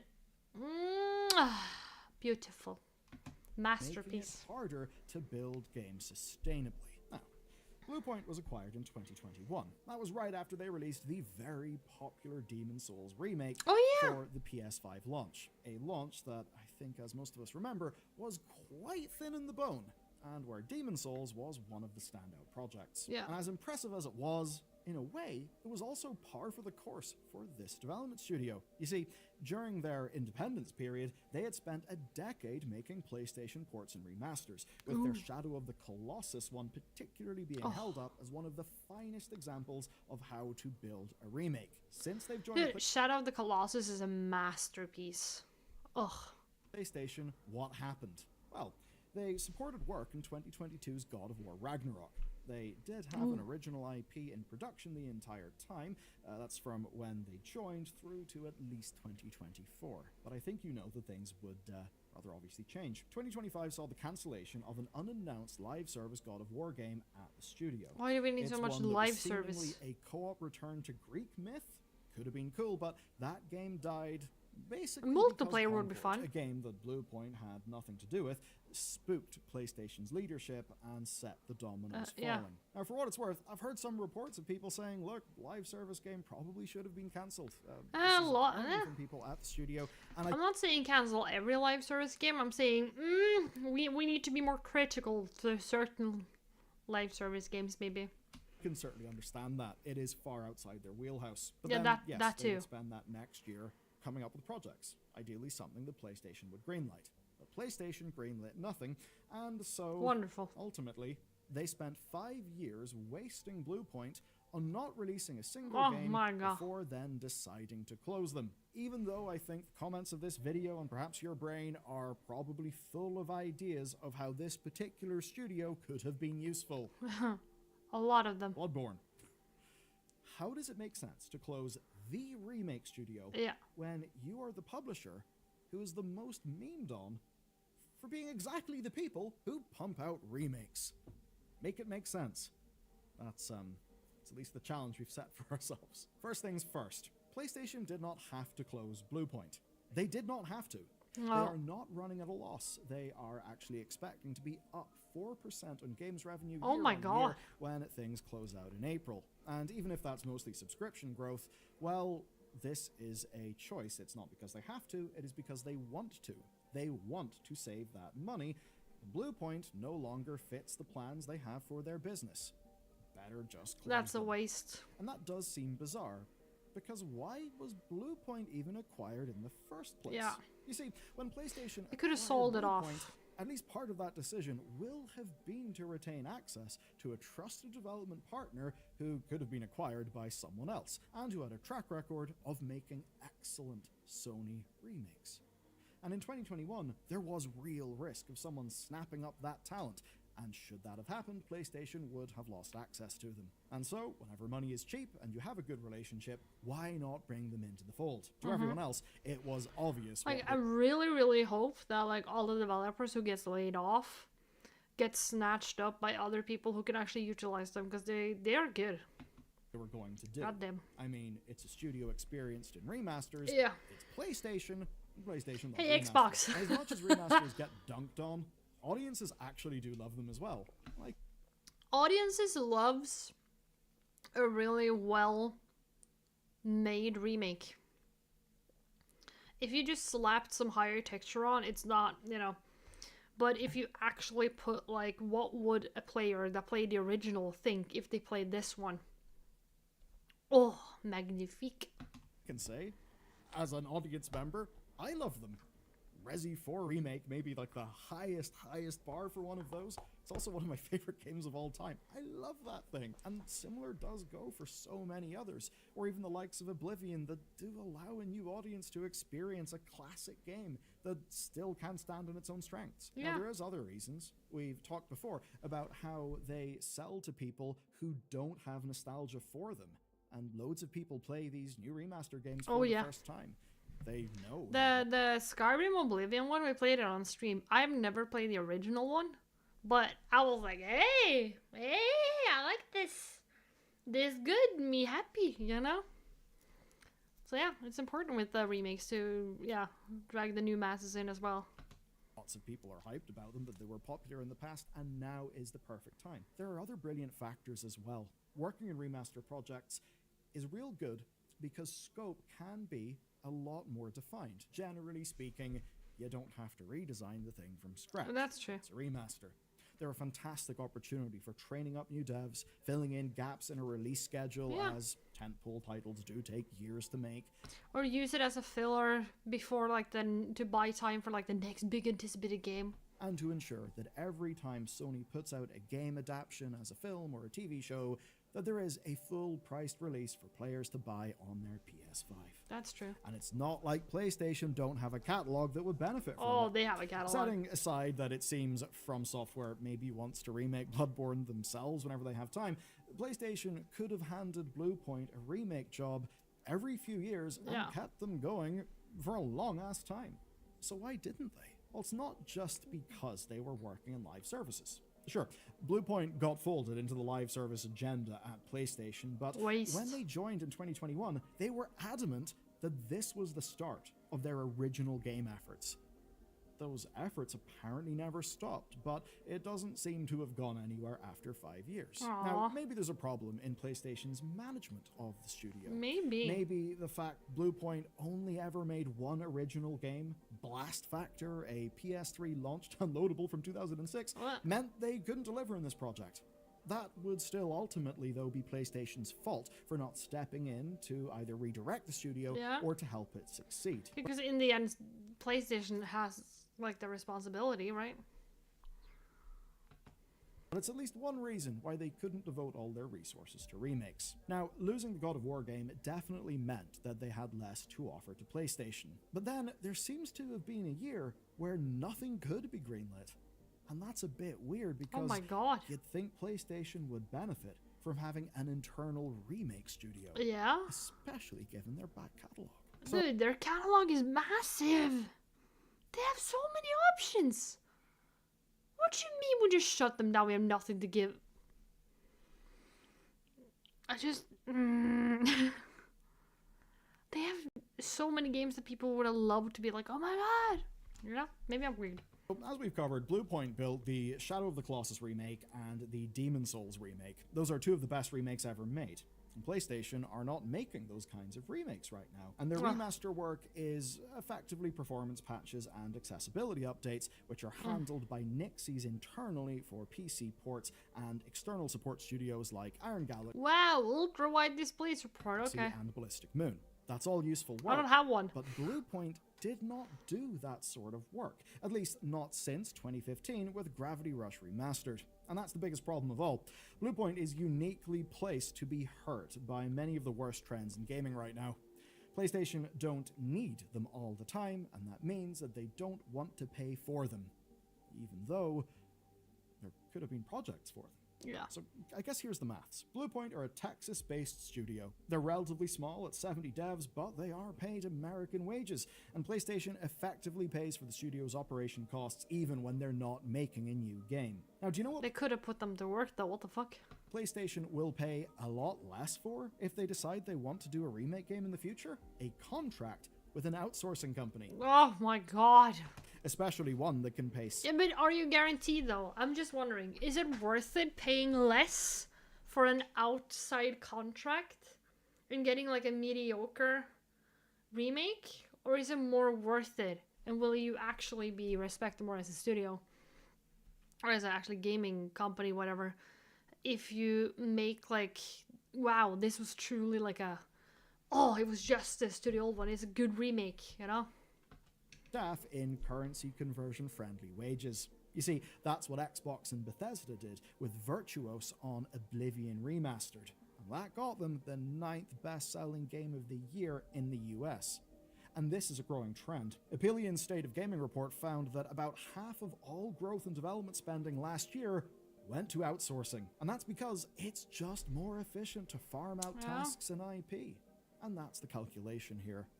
The decision to close Bluepoint is cost-cutting. But hold on, is that gonna work though?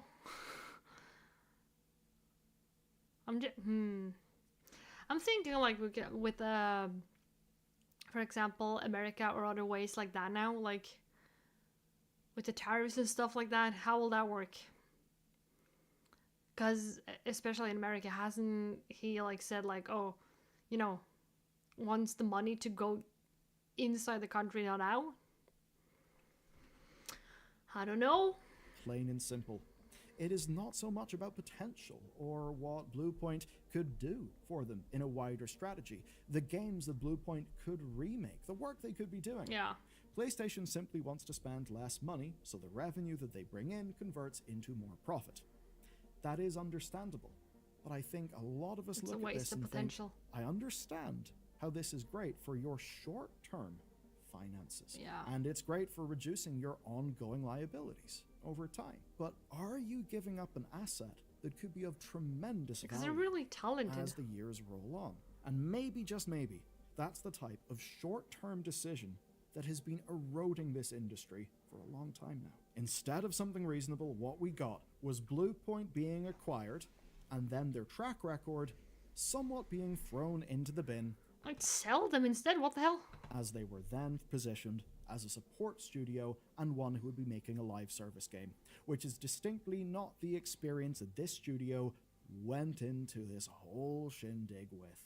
And here's the thing, the cruelest thing, Bluepoint almost certainly did not need to die. It's clear to us by now that PlayStation didn't need or want Bluepoint as a company in their business. Fine, let's take them at their word and say that they needed to not own this company for their long-term health. Okay, but why did Bluepoint have to be closed? This is a team who were together for decades. who built up institutional knowledge, technology, and skills that were the envy of the industry. Why did they have to be closed rather than some other option? I know the market isn't great right now, so PlayStation aren't likely to make their money back by, say, doing a sale of the studio, but they don't even seem to have tried. Not back to its leadership and devs, as we've seen with Relic or Toys for Bob, and certainly not to another publisher, like with the Tango Gameworks situation. Instead, well, PlayStation couldn't see a future where they would need Bluepoint, so they've made sure that nobody else gets one either. And the people who lose the most are, of course, the people who work at that company and us, the people who could have benefited from their creative output. This one, quite simply, sucks. It is really baffling and depressing to me, and if you want to see another example that's baffling, what... Why?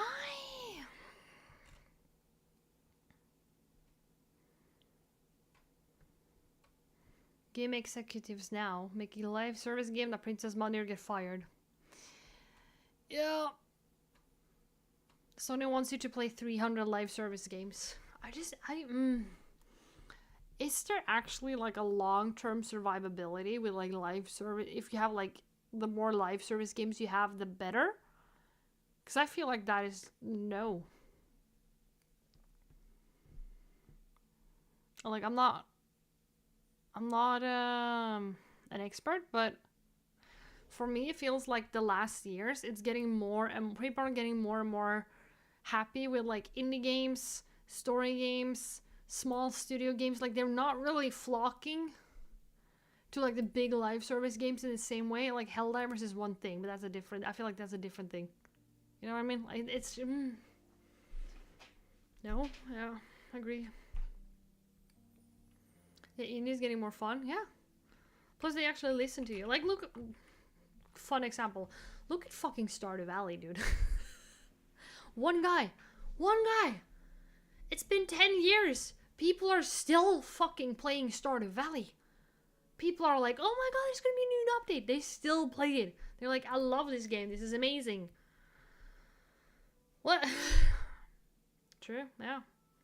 I just don't understand it. It's a waste of potential. Waste of potential.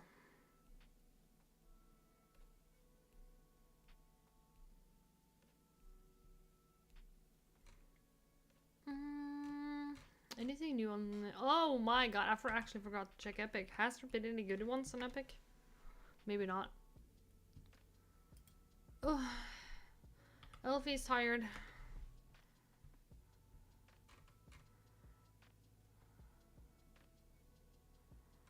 I just checked the news as well. The news are not positive as well. Wonderful.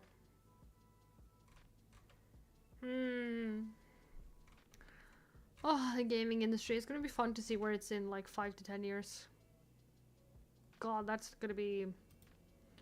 I don't know if it's gonna be terrifying or good. Oh, my voice is tired. I bet it's gonna be more MMO. Don't get me wrong, MMOs are fun. You know, I like MMOs in my own way. I like MMOs. I don't mind shooters. They could be fun. You know, but diversity is a thing. We like diversity. Ay. It can be too much MMO for one girl, you know? It can be too much. Plus, if that happens, I'm just gonna go back to retro games, because fuck that. I'm not. No. You can't make me. You can't make me play MMOs if I don't want to. God damn. Imagine how boring life would be if everybody was playing the same game. That would be boring.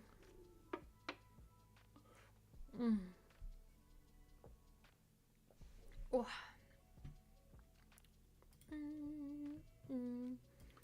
Ooh, by the way.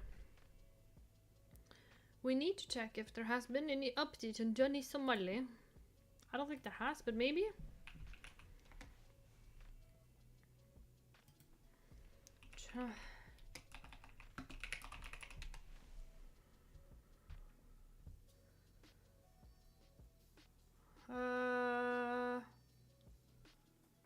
Uh-oh! Update on Johnny Somali. Yeah, that would be dreadful. Year 2038 and you still see me playing Worms. Yeah, probably. What is... Oh, no.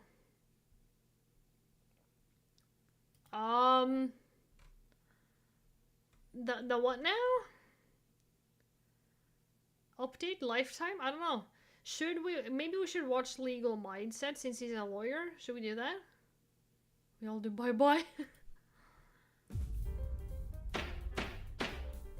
Johnny's That was really an intro. Somali, aka Ramsey Khalid Ismail, was absolutely crushed today in court, and we have massive consequences. Oh, what happened? Girl, tell me. As the FAFO hits, we're gonna get into that today on the Legal Mindset. We teach you to be your own judge. I'm Andrew S. Yeah, come on. The late Skip giving to the you good the stuff. real narrative, the real facts, the real consequences. Yeah. We indeed had a massive hearing today that actually had a little bit of a twist, massive which hearing. we'll get into and get into the details here. So today's hearing we thought was just going to be involving modifying the indictments, potentially either modifying the deepfakes, adding charges, maybe doing something else like that. But what they threw in was they added in closing arguments. Typically that is done on a different day, but they allowed those closing arguments to proceed today. So we actually have an update on Johnny Somali's closing argument and his whole spiel, his attempt.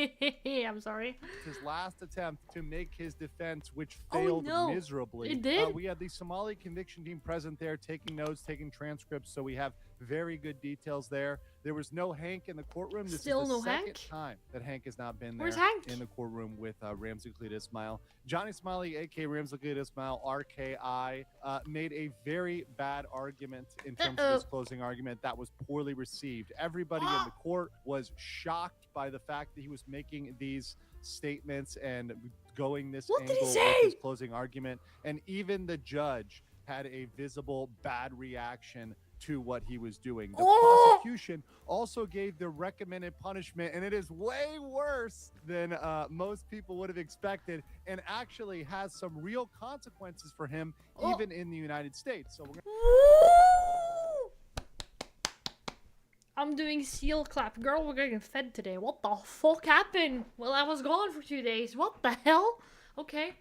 going to talk about that as well. So let's jump right into it. Guys, in case you don't know, Ramsey Khalid Ismail is facing 8 different charges. That's 4 obstruction of business, 2 minor offenses acts, and 2 deep fakes. That man just know how to fix my dopamine. Trying to get Me too. rid of this deep fake with Jungman and also the one with Bongbong. Yeah, trying to kind Bongbong. of knock both of those things off, because that's stuff that carries serious prison time, and that's the He's thing fucked either where way. you can't wiggle out with a fine. He's not gonna And be able to because of wiggle that, out anyway. He's already guilty on all these other How is he gonna wiggle out with a fine when he don't have money? What the hell?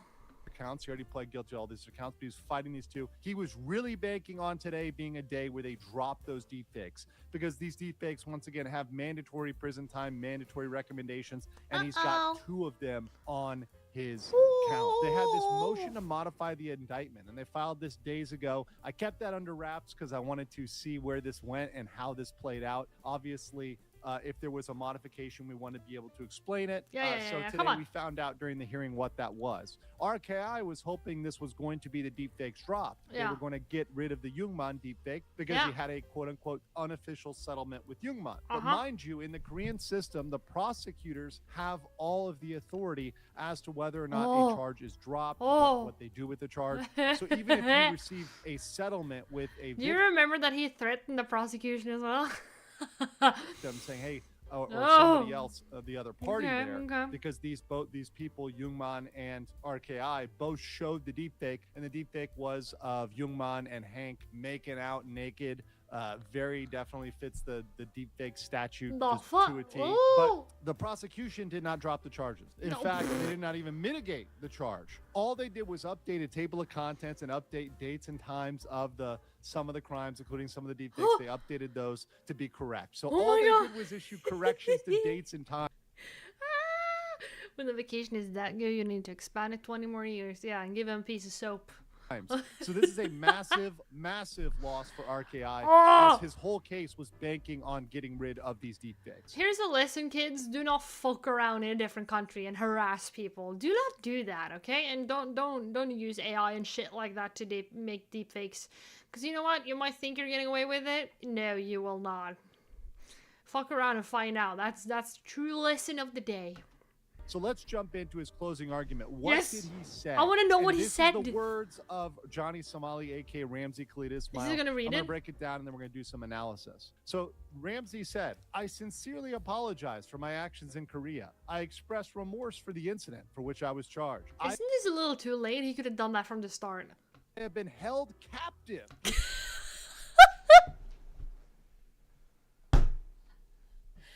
I'm being held captive because I broke the law. What the fuck? It's the same. You're getting arrested in Norway. I'm being held captive in Norway. Where? In a prison. Did you do something? Yeah. Oh. Okay. Well, Here in Korea for a year and a half, during which time I committed no crimes. That's a lie! He has all his crimes on YouTube. What the fuck? By the way, I'm going to step out there. That's very debatable, as he's got other pending stuff being investigated as criminal activity he would potentially committed. Anyways, oh my God. I learned to integrate into society during that time. He has a video from 6 days ago. He harasses people at a bus. What the hell are you talking about? Oh my God, we call it bullcrap? Yeah, that's bullshit. And bullcrap. Did some foolish things under the influence of alcohol, and I realized the consequences. No! I sincerely apologize for this. No! I've been born and raised in the United States. I did not realize how serious the consequences of the actions were, which would not be considered criminal in the U.S. and could be in Korea. He's gonna get shot at the border, dude. What the fuck? Oh no! Having been born and raised in the United States, I did not realize how serious the consequences of Oh, that you should not be saying that about the USA right now. No. No. I'm gonna pause there. This statement and this framing, being sorry not for what you really did, but sorry for That's the a wake-up call right there. This is Dude, he's blaming the United States for why he acted criminally. If he goes back to the USA, they still have to let him in. They're not gonna let him in with that. very similar to when he said, "I'm sorry this offends your honor," in his previous apology about the Comfort Woman statue. It's not actually his actions he feels remorseful for, but the fact that there are consequences for his actions. Let's continue. I reached an agreement with Lee Jung-chuk, that's Jungman, regarding the 2 deepfakes. That's actually false. He only received a settlement regarding one. The other was with Bong Bong. He doesn't have a settlement with her. No. And he no longer seeks punishment. Bong Bong said, "I want him to be punished," so his case is shit. Bong Bong made it clear in court that she was unaware. But did he already get banned for getting in Marcia? He has been banned in... Wasn't he banned in Japan? And maybe another place as well. And there were several Americans who were like, "Do not take him back. He's a shame." And his family has basically abandoned him. His family's like, "We do not know you. You're not a part of us. Fuck off." So, if he comes back, if he wants to have his prison sentence in the US, or wants to like get released to the US, none of his family members is gonna be like, "We want to take responsibility of him." Yeah, that could be a problem. Distributing deepfake videos was a crime and initially viewed them as not sexual content but funny images. If she, a Korean, did not recognize the same act as a crime, how could he, an American, have known it that's was? so stupid. When I asked Bong Bong whether he had defendant's counsel consent to distribute the videos, Bong Bong said no. The law is unfair. Since the police didn't do anything when I tried to report Bong Bong, all I'm asking is for the law to be applied fairly. I want to appeal to the prosecution and police. It's unfair if Bong Bong and I receive different punishments. I'm still young. I want to see my family and I'm still young? go home. Please show Your family doesn't want to see you though, or am I wrong? leniency. So that is all of his arguments. So that's essentially, once again, crazy. in closing, Ramsey Khalid Ismail is arguing that his ignorance of Korean culture led him to attack shopkeepers. That it's okay in America to throw ramen at people, to curse, to disrupt business. If you throw ramen at like a shopkeeper in America, you might get shot. I'm just saying, do not do that, okay? No. Because you do not know who's licensed to carry, hidden, you know, concealed. Don't do that. No. No. If you do that, I wish you the best of luck, and I hope you picked up out a coffin, because you will get in serious trouble. Actually, no, it's not. A lot of those things would also be criminal in the United States, Yeah. RKI. Yeah. Right? A lot of those behaviors, even in the U.S., would In be Norway, okay. too. You're trying to say that's Korean culture. The judge Like, if you throw ramen at like a shopkeeper in Norway, they could actually charge you with assault. Because guess what? It's assault.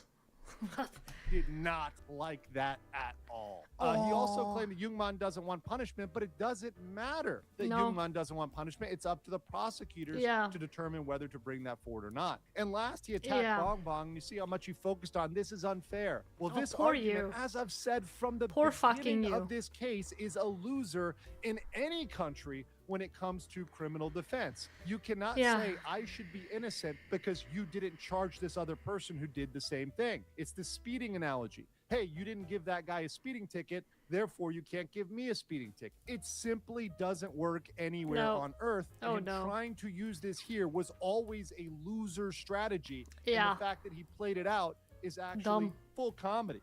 And once again, saying he's only really sorry for these consequences of his actions, right? And no knowledge, ignorance of the law. Dude, you should say, I apologize. I deeply regret my actions.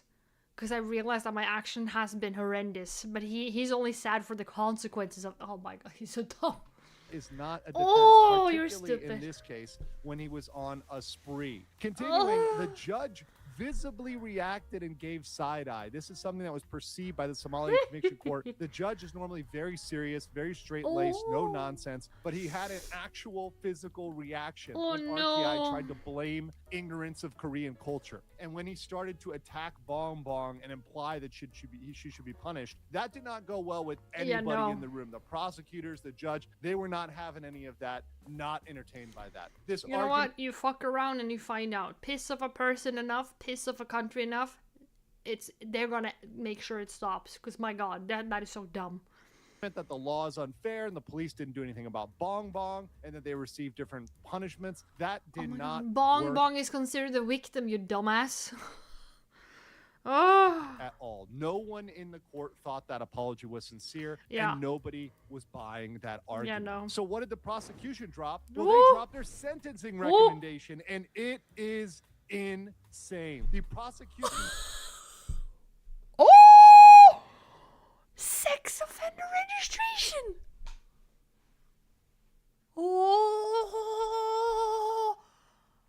Suggested 3 years in prison with labor. Yes, ladies. He's gonna get sent into prison with labor. Johnny Somali in a fucking work camp. Jesus Christ. Ladies and gentlemen, labor. A fine of 150,000 Korean won, which is the maximum. If they could give more, they probably would give more. Yeah, they would. And sex offender registration. That is a bombshell. One of the biggest bombshells today is sex offender registration. The court is very... Dude, if he returns back to America and he's on a sex offender registration in South Korea, he's fucked, dude. What the hell? That's not good.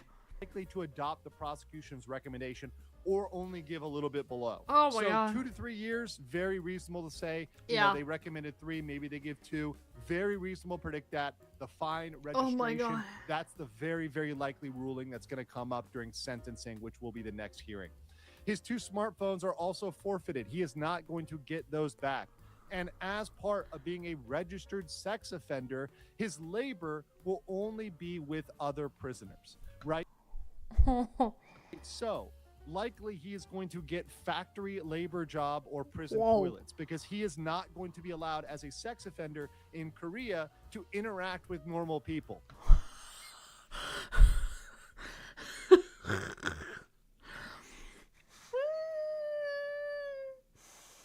Likely factory job or prison toilets. Jesus Christ, that background music just makes this all better. cabbage picking outside maybe off the table. He's not even allowed to pick fucking cabbage, dude. And that is probably the best for normal human beings in Korea. I agree. To not have to interact with Ramsey Clit Ismail, Johnny Somali. So cabbage picking, unfortunately, I know we have our lovely He can't pick cabbage plushie here coming soon. But cabbage picking may be too good for him. Oh my because that God. would actually involve him working with other people. Yeah, he's They're not also allowed to. required to make a public disclosure, let everybody know about his sex offender status, and Oh my God. also put him on a mandatory sex offender treatment. So that's A treatment? Wait, whoa, hold the fuck up. What is a treatment down there? I'm actually wondering. Hold on. We need to know.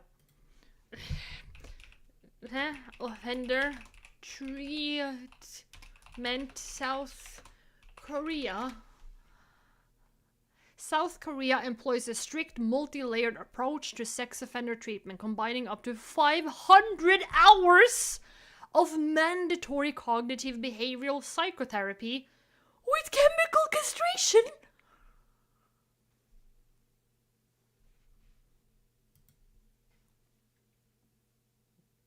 Oh my God.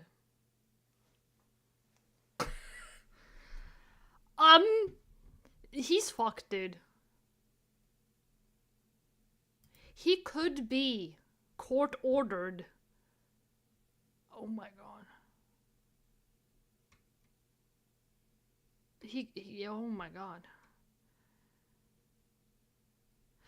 Oh my God. Oh my God.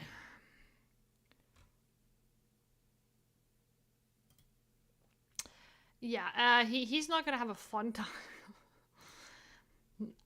There might be an age, like, if he has done it against people that are between a certain age. But, yeah, they will definitely know where he is. He might, oh my, he's never gonna come back to America, dude. It's all part of the recommendation there. Ah! So also, as here we go. registered Korean sex offender, RKI, and this is the U.S. law where I come in, may be required to register as a U.S. sex offender under federal law, SORNA. Oh no.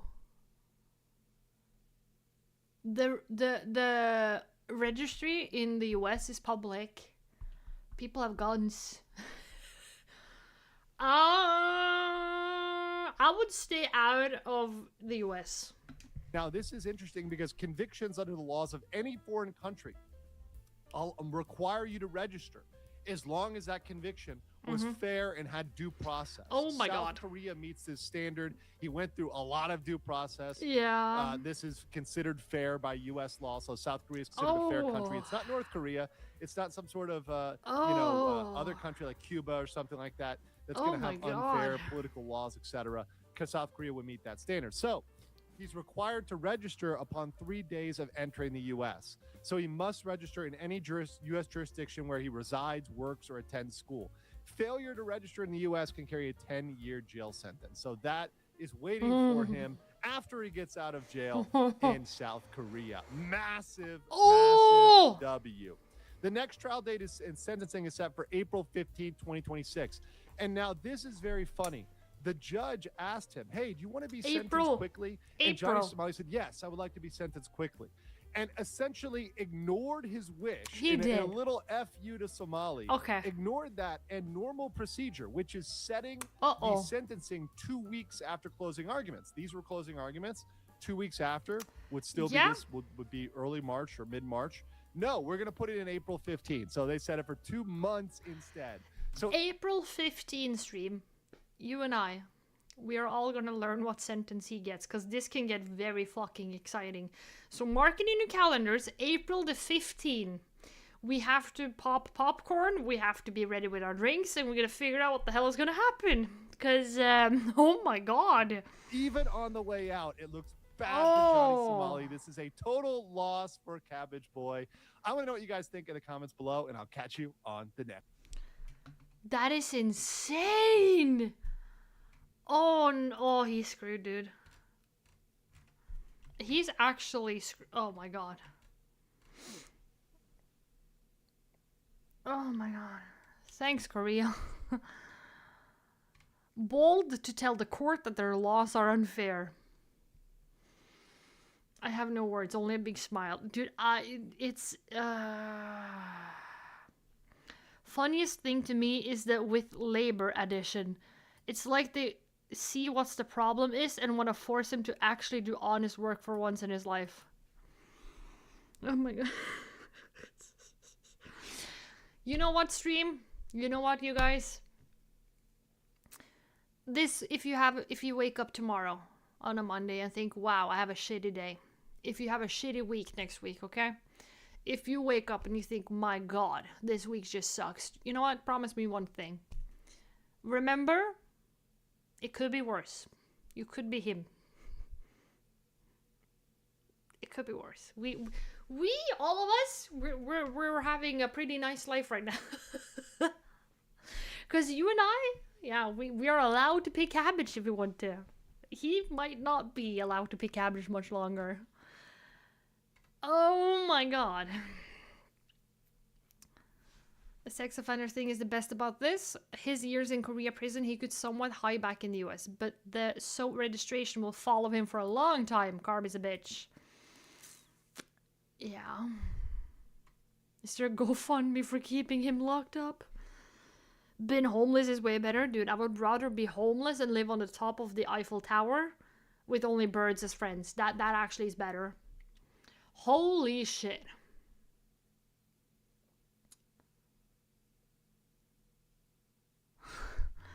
Still doesn't understand getting arrested is not held captive. He might end up on the sex offender list. Oh my god. Yeah, he has pled guilty to all of these as well.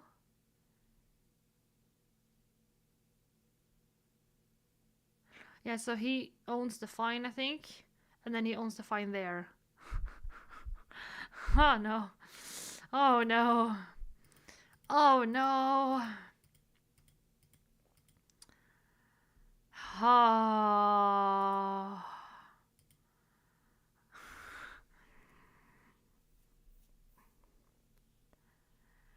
Oh.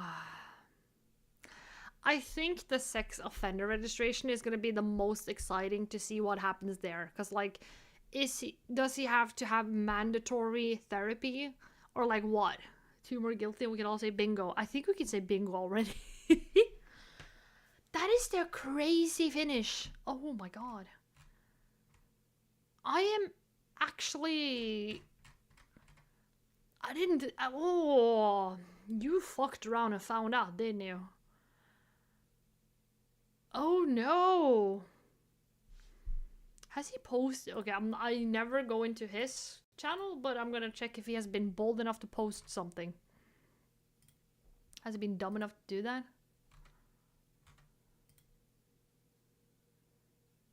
He hasn't posted anything in 6 days.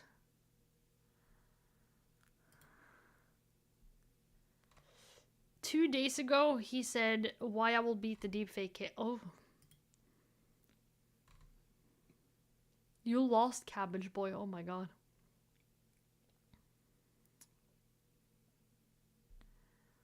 Oh, no, boy. Oh, you shouldn't have. Oh, you fucked around. You found out, didn't you? Oh my god. Well, my day certainly got better.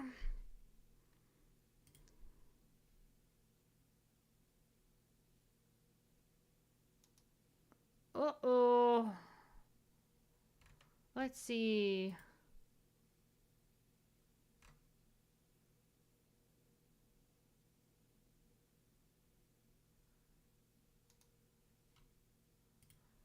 Oh my god.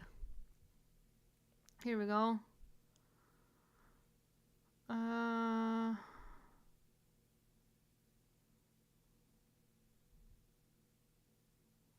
When Johnny left the courtroom, he reportedly looked shell-shocked. Jesus Christ. Ay, ay, ay, ay, ay, ay, ay.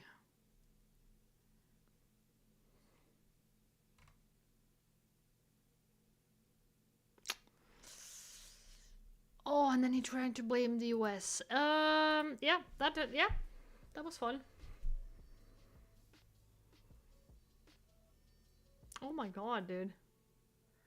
That was a nice finish to today's stream, I think. Yeah. Thank God we checked up on it. Oh.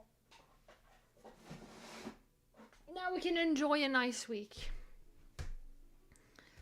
Let's see. Oh, I should be in bed in 20 minutes, so I should actually go and read up on my car. I almost said. Oh. Is the test hard? I don't know. I guess I'll figure it out. I'll figure it out. Can't be that hard. It's just memory, you know? Should be good. When is the final test? I don't know. I need to order it or just show up, I think. Do I?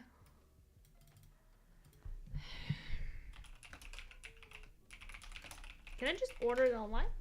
Oh yeah, I can! First I need to apply for a driver license and then I need to order... Yeah, okay. Ah.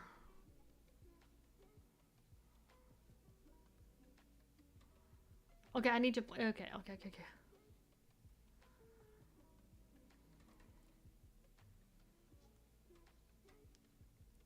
Oh my god. Oh.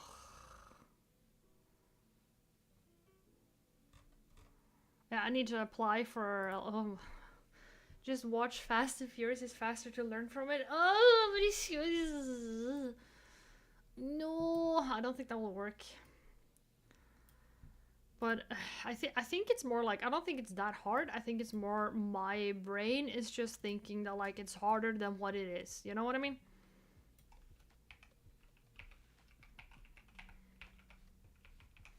I think it's that.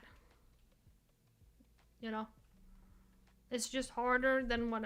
or it's harder in my head than it theoretically is. Because I talked to a friend of mine and I said to him that like... driving a car for me, it just feels like it's like a lot of common sense. You know what I mean? It just feels like there's a lot of common sense. Yeah, here we go.